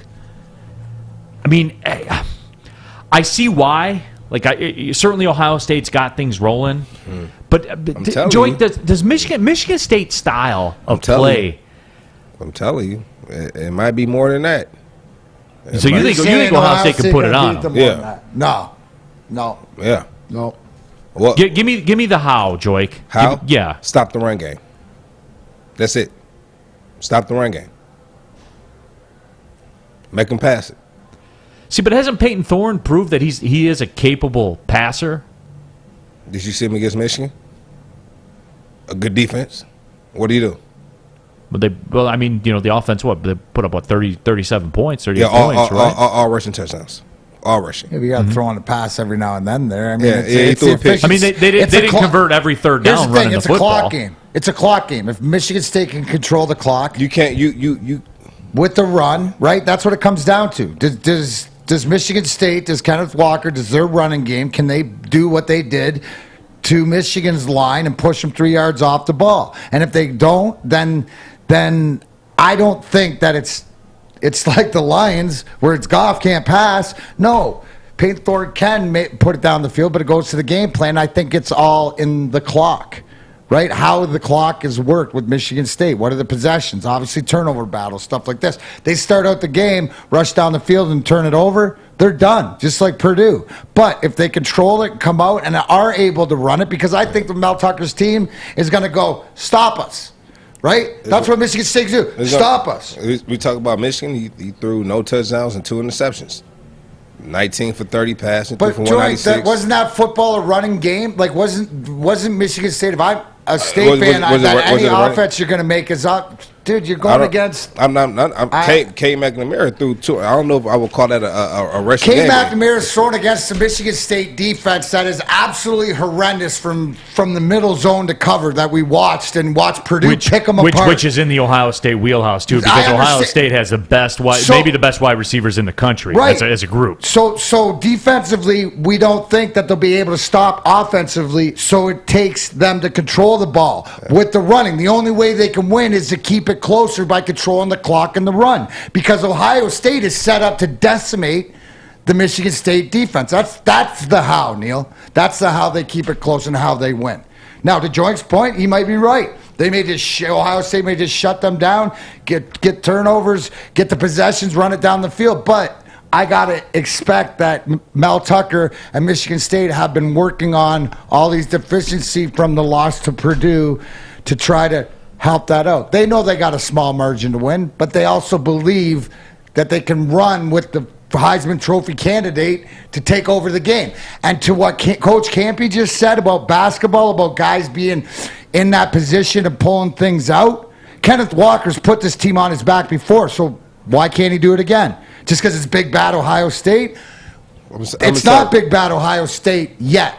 They have to prove it to me again. Listen, they lost to Purdue.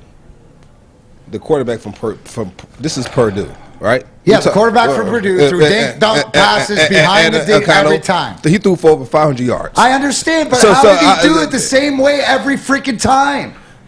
That's all I'm saying. Yeah, every time. The same way. But was it shots down the field? No, it was screen passes. It was dink and dunk. It was a little over the middle. The stuff that Ohio State's going to do. Neil asked, how does Michigan, is this...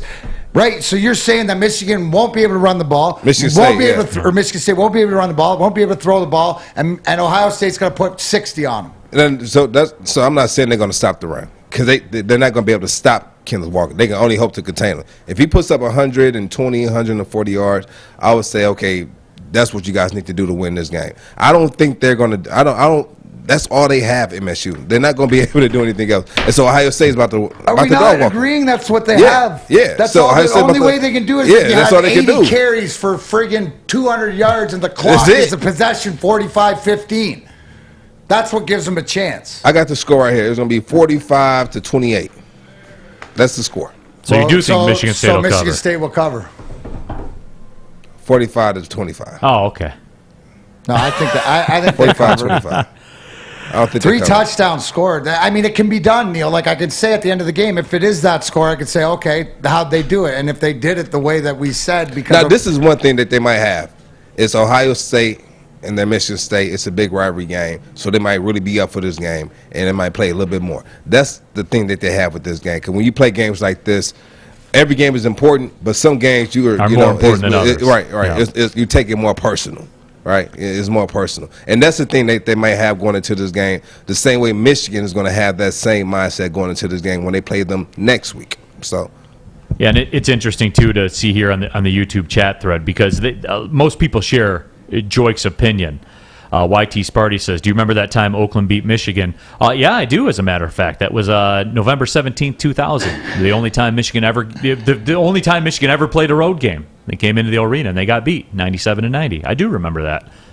I was actually following that game. That was a big time effort. But everyone's jumping in on it and they're saying, yeah, Ohio State, their 3 wide sets look like NFL wide receivers, and Juice goes like that's my point.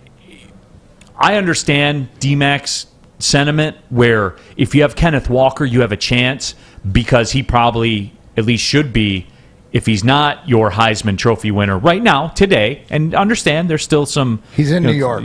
He's in New York, right? I think that's fair. Is that fair? That's fair. I think that's fair. I don't think that you'll find someone that would disagree with that. But even with all that being said, and Joik, you know this, football is a matchup game, right? Can you get that slower linebacker on the wide receiver? Can you scheme to tip the matchups in your favor? I just don't buy Michigan State this weekend because of all those things that we outlined. Now, is it possible? Yeah, it's possible. Ohio State puts a ball on the ground on the first drive. Things like that. And we've seen that all season where, Michigan State is going to need that. They're going to need some fortune. When has Michigan State, right? good at when you count them out. Yeah, absolutely. When you have no absolute chance to win. This isn't how many I can count about 4 games in the past. Bowl games, Michigan games, different things like that, where they have no shot to win. They don't have a shot. So well, you got a team. Let's just talk about. I get it. You're the football guy, bro. I got to believe that you're right. Yeah, I mean, you're not a betting guy, so I'm not going to go with you there. I'm going to say this. Let's talk about MSU lost to Purdue. Let's talk about the MSU. Let's talk about when Ohio State play. You have a quarterback throwing for over 350. He has a receiver catching. He has a receiver catching for 139. He has another receiver catching for 126. Another one, you have Olave at 85 yards, and then you have 2 running backs, one at 117. The other one is scratching 100 yards with 98 yards. Like, what can you stop here? Are you going to stop the pass? Are you going to stop the run? This is a balanced offense. They're too balanced, man. And defensively, they're sound.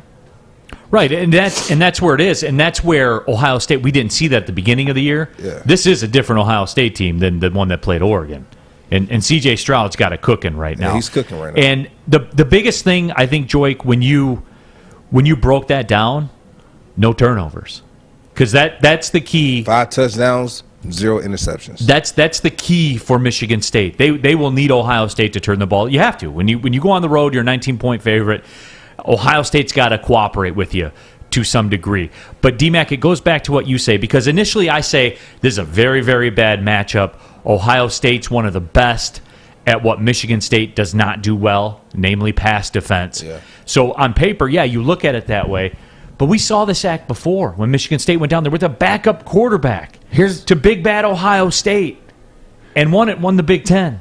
Yeah, and here's the thing, right? That can we agree that there's a bit more respect between Ohio State and Michigan State than there is Ohio State and Michigan. So, the fact that we know that Michigan's going to go out there and play hard, right? I like this game more than the Michigan game.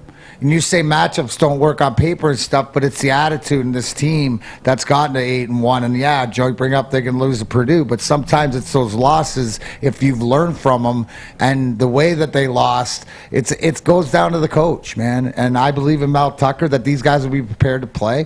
Now, they might be overmatched, but if they get these things to happen like they did, they prove that they get turnovers. And I'm going to talk about this real quick. You have and this is how a game can go, right? So they lost 31-59. Purdue lost 31-59, 28 points, and they had 2 turnovers. They lost the ball twice. That could have been a 14-point swing each time. They lose the ball, they don't score. Ohio State goes down to score, right? 14-point swing. Fumble again, 14-point swing, 28 points. And that's what Michigan State is going to have to do if they want to be in this game. They're going to have to create turnovers. They have to win a turnover battle, because if they don't have that, then it's going to be tough for them to come out this game with a win. It is. Or something but, that. The other thing, too, is, don't act like Ohio State's pass defense is infallible either. It's not. O'Connell went in there and touched them up for 4 bills. That's not what I'm saying. But what I'm saying is you have Ohio State where they have an offense and a defense both ranked in the top 50. You have Michigan offense and defense both ranked in the top 25, top 30.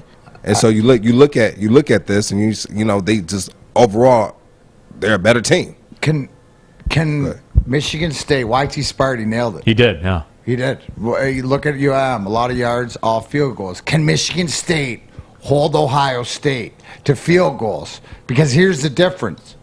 Ryan Day, he's going on. He's not set. He's going. You know that he's got that mentality and stuff like this. But if they can hold him to bend but don't break, then the yards don't matter. But I'm not saying that they didn't get ripped apart and torn to shreds. But they needed that game, right? If they were undefeated going into this game, I'd be a little bit more worried, because they know what their deficiencies are, and that's where good coaching comes in. Right? I always lead back to 3-0 and Mel Tucker going, "You happy with that? You want to be 3-9?" That's culture. That's locker room. So at the end of the day, will be interested to watch this game, and I hope it stays close and they have a chance to win. Our guy Dom Rivera just let us know. Corey Woods just reported that if Goff isn't able to play, Tim Boyle will be the starter. So things just got interesting. So what did that just tell us? That's a wild How card. bad Blau is. That's been my point about all this. So people that said, well, I want David Blau, that get out of here with that. You out, but that just facts you down that it was never like. So the question is, hurt Goff was better than any Blau, but Boyle gets a shot is better than an injured. And that worries me to some degree. It does. Who cares? It worries you because you're going to win.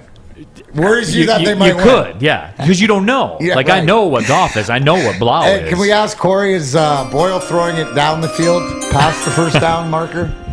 I'm just saying, I went from 0 threat level. I'll tick it up to 1. My threat level's at 1. The number 1 overall pick threat level.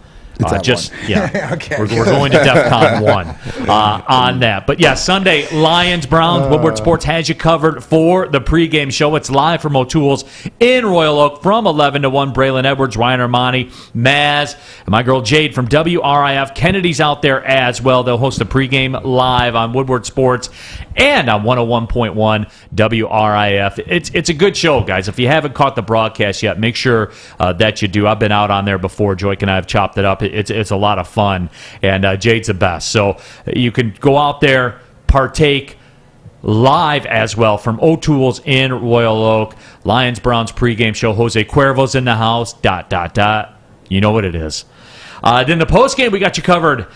Woodward Sports and Jim Beam present Stick and Anson. They'll be broadcasting at the 2-minute warning at the watch party after every Lions home game. That's live at the Brass Rail downtown.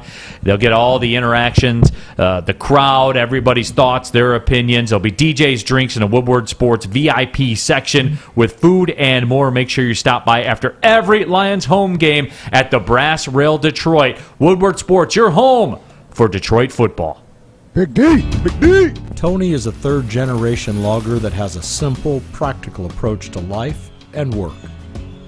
That's why his Coast DX342 knife is perfect for him. The stainless steel blade is rust-resistant and made for all-weather use. And the double roll-lock safety ensures that it will never inadvertently close when he doesn't want it to.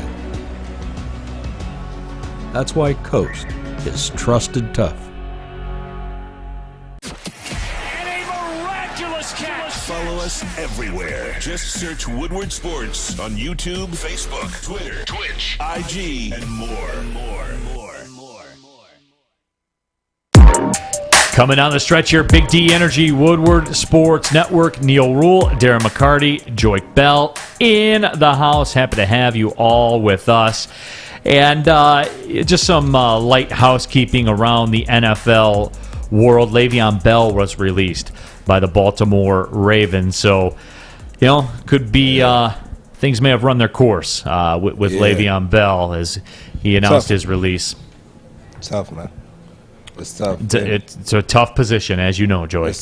You know what though, but he took it to his Twitter, and I think as soon as they released him, he went on there. He changed his profile to now you can change your bio in your profile. So he changed his bio to #washed, fell off, slow, bad rapper, wasted talent, clown, greedy, let down, old, overrated.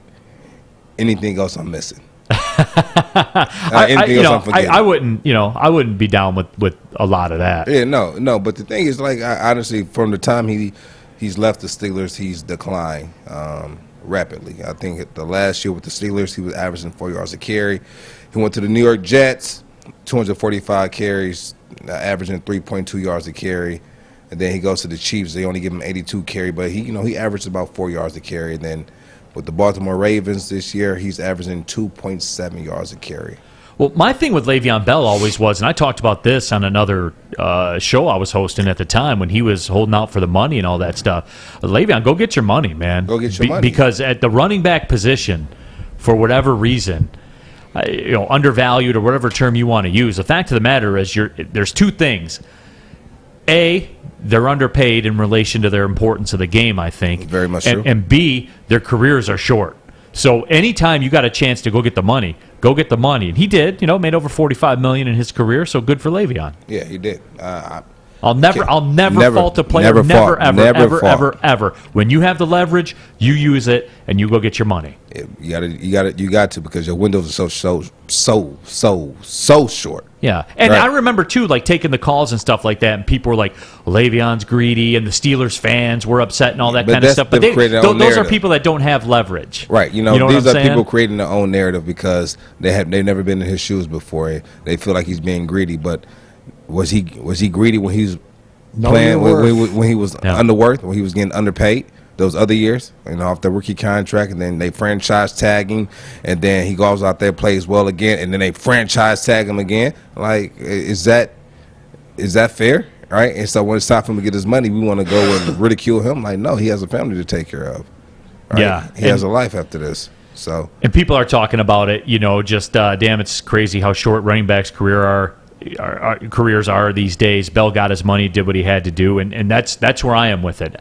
Even in the midst of it, when he was at the top of his production, when he said, "No, I'm not until I get my contract," and he went to the wire for it. Like he died on the hill for it, but in the end, he got it. Right. So good for him. No, you got to stick to your morals, know your worth.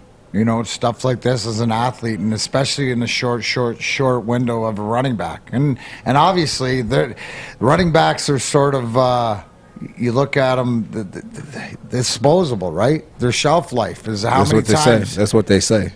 Right? But that's what they say. That's how they treat you guys. That's how they treat you in fantasy. And that's professional sports in general. Well, it is. It's cutthroat. Absolutely. Corporate America, all of it. They say that what my coach would say that. He said the biggest, he said the NFL is one of the most cutthroat businesses in the world. I'll put it behind Wall Street.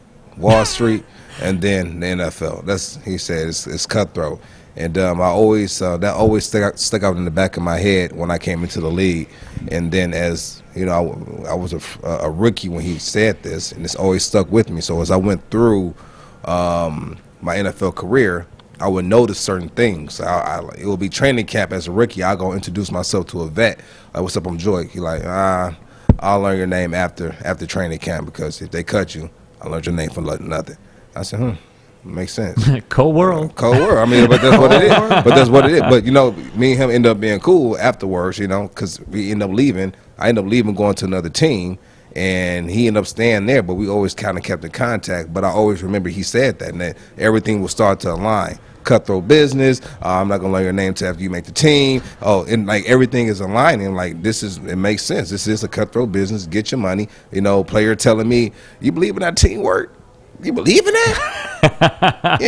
get yours." So everything is aligning, right? And it's real deal. Like, and some guys think like that. Some guys really do believe, like, me coming back and playing for my city, that was like where my heart was. Like, I wanted to come back and play for Detroit. Like, this is where, it all started for me. Like, you leave a few bucks on the table to do that? I offered. So when they came back to me and asked me to take a pay cut, I was supposed to get 2.5. I said, you know what? I'll take a pay cut down to 1 to 1.7, 1.8. I like just to stay here in the city because I want to play here, so I'll take that $500,000 pay cut. But when they said they wanted me to basically take a 70% pay cut, I had to go test my options. You know? And so that's kind of what it was for me.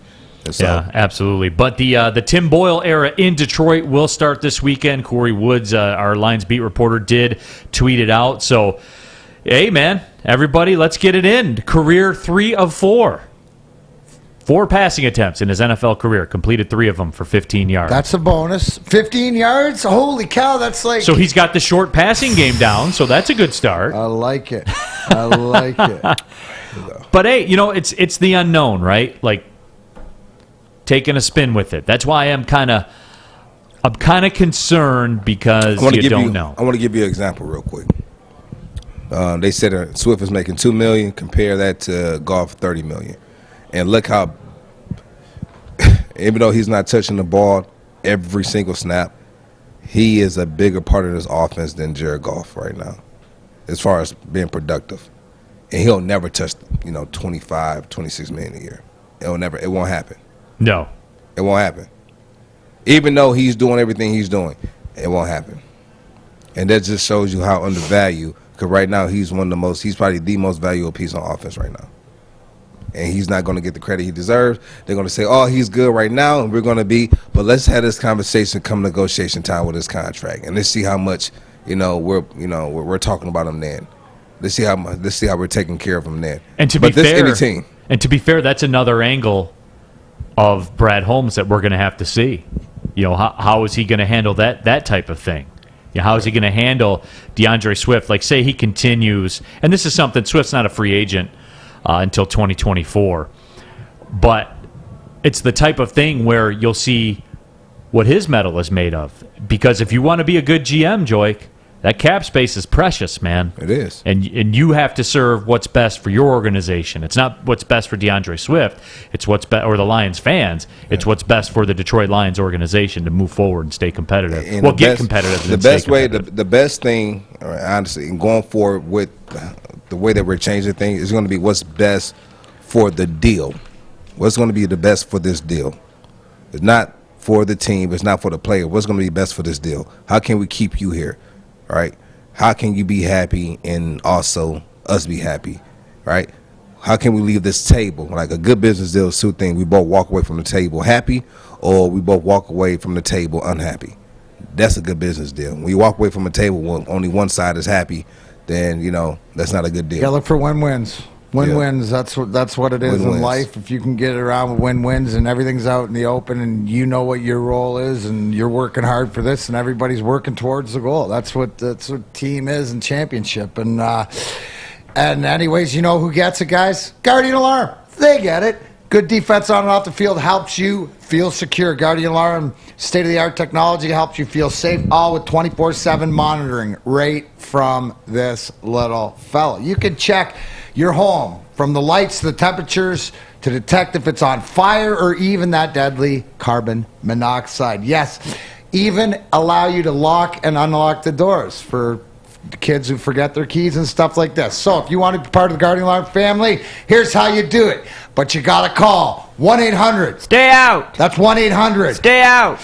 For everybody around the potluck right now, Fish, so we can get them away from the sweet potato pie and the pumpkin pie. 1-800. Stay out. Get out of my house. Get out of the house. Get away from the pumpkin pie, whatever you want. Guardian Alarm has been trusted for over 90 years at keeping families safe. Guardian Alarm, your local security experts. Tell them Big D Energy sent you. Darren McCarty, Neil Rule, Joik Bell, Woodward Sports Network. We'll be right back. Big D. Hi, I'm David Hall from Hall Financial. Choosing between a 15 or 30-year mortgage can be difficult, which is why we offer the Modern Mortgage, a flexible term that's customized for you. 866-CALL-HALL or chat with us online at callhallfirst.com. Fellas, football season is here. It's time to make your grooming experience easy like Sunday morning.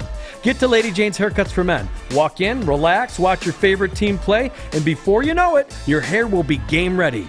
Get to Lady Jane's, open 10 to 8, 7 days a week. Walk in anytime. It's wicked awesome.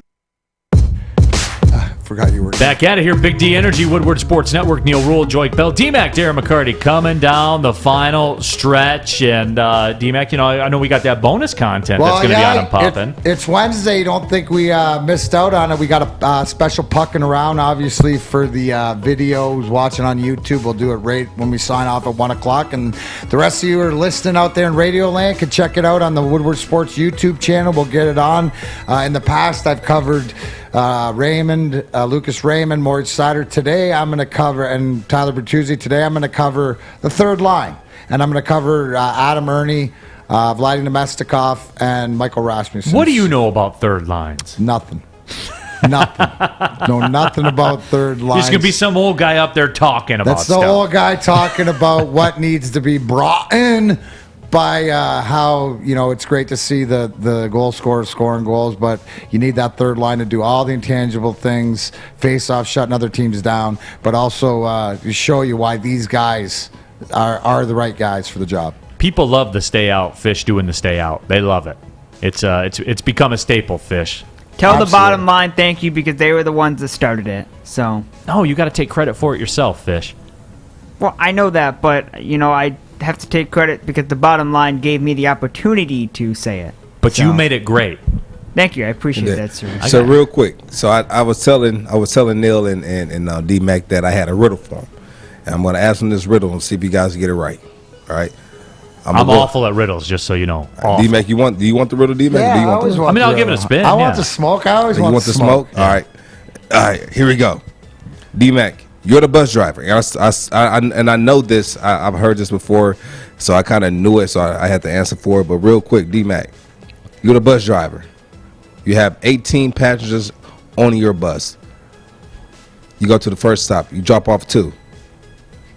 You go down another stop. You pick up 4, but 2 more get off. Go down the street. 10 people get on. 20 people get off. What color is the bus driver's eyes? Are you sure this isn't just maths? Blue. I can't see what colors D-Mac's eyes D-Mac, what are color from your here. eyes? Blue. Blue. Got it. Good. Good job. That was Riddle. Even I got that one, Joy. But like people don't get it because you do the I math thought you part. were going to say throws how it many off. people are on the bus, and I was including myself, so it'd be 9, the driver plus 8 passengers. But that wasn't it. I was ready for it, though. You was ready for it. I was ready, dude. Last I like one. the smoke. When Last the smoke's all right, coming, you don't know this where is it easy. comes from. This is the easy one for you. All right. All right. So you're at home. The rooster lays an egg and you put it on the center of the roof. Is it going to roll left, right, or stay still? Roosters don't lay eggs, Neil. No, why would you tell him? I said that's for Neil. It's for Neil. He said he wasn't good at it, and I wasn't going to. No, you know, but you heard this one before. He never I know. didn't hear it before. I just heard you say a rooster laid an egg. No, you know what, though? That was easy for Here's you. the thing. My spidey senses when you say we're going to play the riddle game, right? I'm breaking it down to ID Network, all the Joe Kendas I watched, the DNA, all this stuff. So I'm looking for every little intricacy. What do you think I do at home all the time? All right, so this one is for Neil. This one for Neil. Here. All right, which one weighs more? 10 pounds of feather or 10 pounds of steel? They're both 10 pounds. Yeah, Good job. Or 10 pounds. Both Okay, the same. They're both the same. 10 pounds are both the same. Yeah. Let me see. One other thing we had here. Steve Brown wants to know any thoughts on the potential sale of the Pittsburgh Penguins. I don't know if you heard that or not yet. Fenway Sports Group looking at buying the Pittsburgh Penguins from Mario Lemieux. That'll make me sad, actually, but I get it. Because you're taking a hockey icon away from the game or stuff, but obviously more financial stability. But that could be something though that Mario, at the age he is looking to do something else or get involved with something else or whatever. So I think the most important thing is who's acquiring it, and when it's Fenway. So I'm assuming that has as long as they leave Liverpool alone, I don't care what they buy. There you go. I don't want to hear you got to give Crosby a contract, so they couldn't renegotiate with Mo Salah. I don't want to hear it, Fish. Doesn't Fenway Sports Group have a very small percentage of Liverpool, or do they have a massive percentage? I don't know the breakdowns. I I'm would not a assume shareholder. it's a small I just watch them play percentage. soccer on TV. I'm assuming it'd be a small percentage because those fans down there, they'd come to America and stab them and do bad things to them. So and I'm isn't it assuming the time, that I guess, because Pittsburgh's sort of on their last legs with the Malkins, with the Crosbys. It looks that way. So it's sort of like the regroup time to sort of step away. And, yeah, I agree with Canuck Duke. Mario should replace Batman. Yeah. 100%. He's got my I vote. agree. I agree with Joey 2 times. He says Joey's been saving up Laffy Taffy wrappers. I got one last one before we go. It's going to be for D-Mac. I got one last one before we go, but it's going to save it for the end. All right. You want it now? And by the way, for everybody, well, in a minute, but don't forget it's Wednesday night. New AEW champion, Hangman Adam Page beat Kenny Omega last weekend, so this will be the first Dynamite with the Hangman as your new champ. Be there, B Square, TNT, 8 o'clock. All right, go ahead, Joy. Are you guys ready? Yes. All right, I'm gonna do this one on IG2. All right, so this one is for D-Mac. D-Mac, repeat after me. Top T. Top T. O. O. P. P. Top. Top. T. T. O. O. P. P. Top. Top. T. T. O. O. P. P. Top. Top. Real quick, what do you do at the green light? Go. All right, cool. You say stop. Good job. All right, good. D-Mac is on it, man. We're gonna make this a thing. I'm gonna come in with a riddle, like every Wednesday. Listen, I'm too intricate of a. When I can go to that spot, right? Whatever, like that. It's your brain works differently. It could be You know what? Never high, always fully medicated. That's why. That's what it is. Gang, I gang. think that's a good spot to stop right there. Gang, gang. No, I appreciate everybody watching, listening, interacting however you did it. For Darren McCarty, Joik Bell, Fish, and Sawyer, my name is Neil Rule. Thanks, everybody, for watching, listening to Big D Bazooka Energy, Joik. Woodward Sports Network. Well, see you later.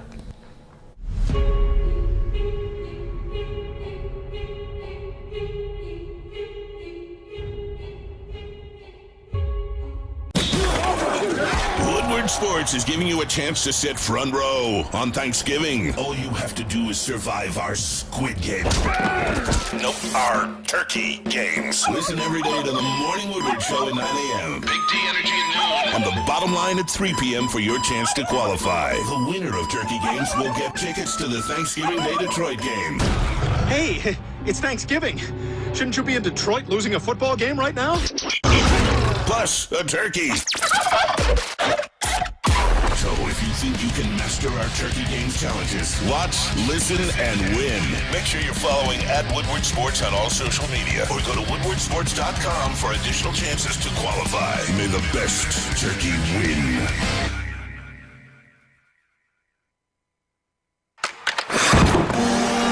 It's now time for Pucking Around with 4-time Stanley Cup champion Darren McCarty. Takes that shot, McCarty! Darren McCarty has tied the game! He sure has. Exclusively on the Woodward Sports Network. We are Detroit Sports.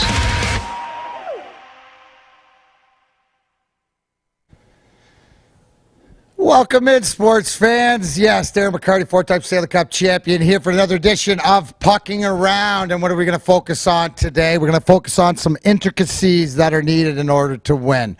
Something that I might know a little bit about, and that's the third, fourth line. Today I'm going to focus on the third line, 3 gentlemen in particular, Vladislav Mesnikov, Michael Rasmussen, and Adam Ernie, also known as the third line. So we're going to break them down individually over the past couple seasons with a bunch of different plays and what makes these guys effective. What makes them first effective is they all have size.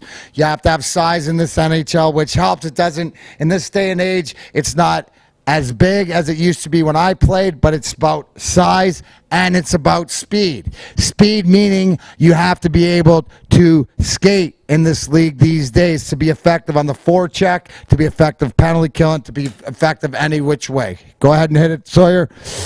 So first we're going to focus on Vladislav Nemestikov, who we know by the facts is Slava Kozlov, number 13, grumpiest man in hockey. That is his nephew. So we've seen Vladdy around the rink when he was a little kid. Obviously, you want to take in fact. Why am I showing you Tampa Bay highlights? Well, because that's where he came from. Oh, who else came from there? Your general manager, Steve Yzerman, who brought Nemestikov in. Because what does he do? He can play with different guys in different situations. Right here, he's playing with 2 of the best in the world, Steven Stamkos and Nikita Kucherov, and scoring goals. So being effective in front of the net, but also the versatility. This is what makes this guy so good, is that his versatility to play at any situation, power play, penalty killing, anything like that, to make himself available. So having this scoring ability on your third line is sort of imperative. Where's that camera? Okay. So it's sort of imperative. Now, we saw this against Edmonton, which is speed kills. And when you can get this off your third line, watch the give and go and then the takeoff. Now, this is NHL defensemen here, and you don't really see this happen a lot of time where guys beat them straight with speed. But right here makes a great move, and it's about to finish. When you make that finish across the net, you got to get it up. So, Vladimir Nemestikov, he is one of the guys. He's an intangible because he does everything right. Here we got the plugger. We got Adam Ernie, 73, who he's your physical guy because he can skate fast. He's got some finish, but he's always looking to lay the body. So when 73's on the ice, people have to know where he is, but he's also got the skating ability. And look at this, head up the whole way, end-to-end, backhand. He could find the net also, which is an important, because this is from last year, but you need secondary scoring. The first line, the Bertuzzis, the Larkins, the Raymonds aren't going to always carry your team. But when you get goals from your third line and stuff like this, and you look at these goals, where are they? They're around the net. They're dirty, greasy, grimy goals, right? That's what Adam Ernie also brings to you. Go to the hard areas, just like we see here. Also, too, blocking shots. This is a guy that'll get injured, but blocking that shot and being able to explode past those defensemen. A lot of guys can't do that playing the way he does, but he shows the value that he has, and obviously some finish. He's got a little Gretzky-like backhander there. Nice job there, Ernst. So the second part of this. Now the third part, and we're going to go back to Grand Rapids, right? Because Michael Rasmussen has been a first-round draft pick. We've been waiting for him to percolate. Now 6'6", size, front of the net. It's all about getting confidence. So the three of them playing together, but Rasmussen, again, big guys, going to the hard areas, driving. You see it here in the show. You know what? Took the right bounce, went to the net. He's a guy that you're not going to expect. If you can get 10 goals out of him, that's great, but it's more the size up the middle and what he can do, face-offs, different things like that, and the finish, because you're going to the right areas. That's what the one thing is that you have to notice here. These guys are big, but they're not afraid of going to the right areas. So, again, defensively, you look at all three of them jumping through, and he's got enough speed to pull away, even though it's an empty net. But, again, that's what you want your third line to be able to be out there, finish the game. Here's a couple of them working together. That's as they play longer together. More of this is just chemistry. I'm going to go around the net. I'm going to throw it right around the front of the crease. Laterally, you're going to go there. That's just sort of a repetition play, something that you can work on, but it's all about timing and stuff like this. Then I got to show you this, because this is one of the things where you see Adam Ernie here. We thought he broke his ankle, but he didn't. But this is the sacrifice that you see. Diving in front of shots. Doesn't matter there. He takes it a second time. You look at Fabry. He's another guy. We're going to focus on the second line maybe next week. Guys, this is what it's all about. And if you wanted to go back and watch this clip and see how electric Little Caesars Arena was for the effort of all these guys, Adam Ernie, doesn't matter, gets himself back up, gets down in front of the net, makes himself in space. He's hurting. This is no bueno, guys. No bueno. I want you to watch the end of it, because this is the worst part, but you never give. Look, you can tell he's hurting right here. Boom, down again. Danny D gets it, but it's the willingness. And when you have that willingness on your third line with the size and the speed, it's all about coming together, because trust me, guys, on any given night, you're going to need your third or fourth line to score, and to be successful in the playoffs, you're going to need them. So, like what I'm seeing, need a little bit more consistency, but if this line can chip in, we're looking for them physically, we're looking for them defensively, but also to chip in. So, that's pucking around with the third line. Vladimir Nemestikov, Michael Rasmussen, and Adam Ernie. I'm Darren McCarty, four-time Stanley Cup champion for Big D Energy. Thanks for watching.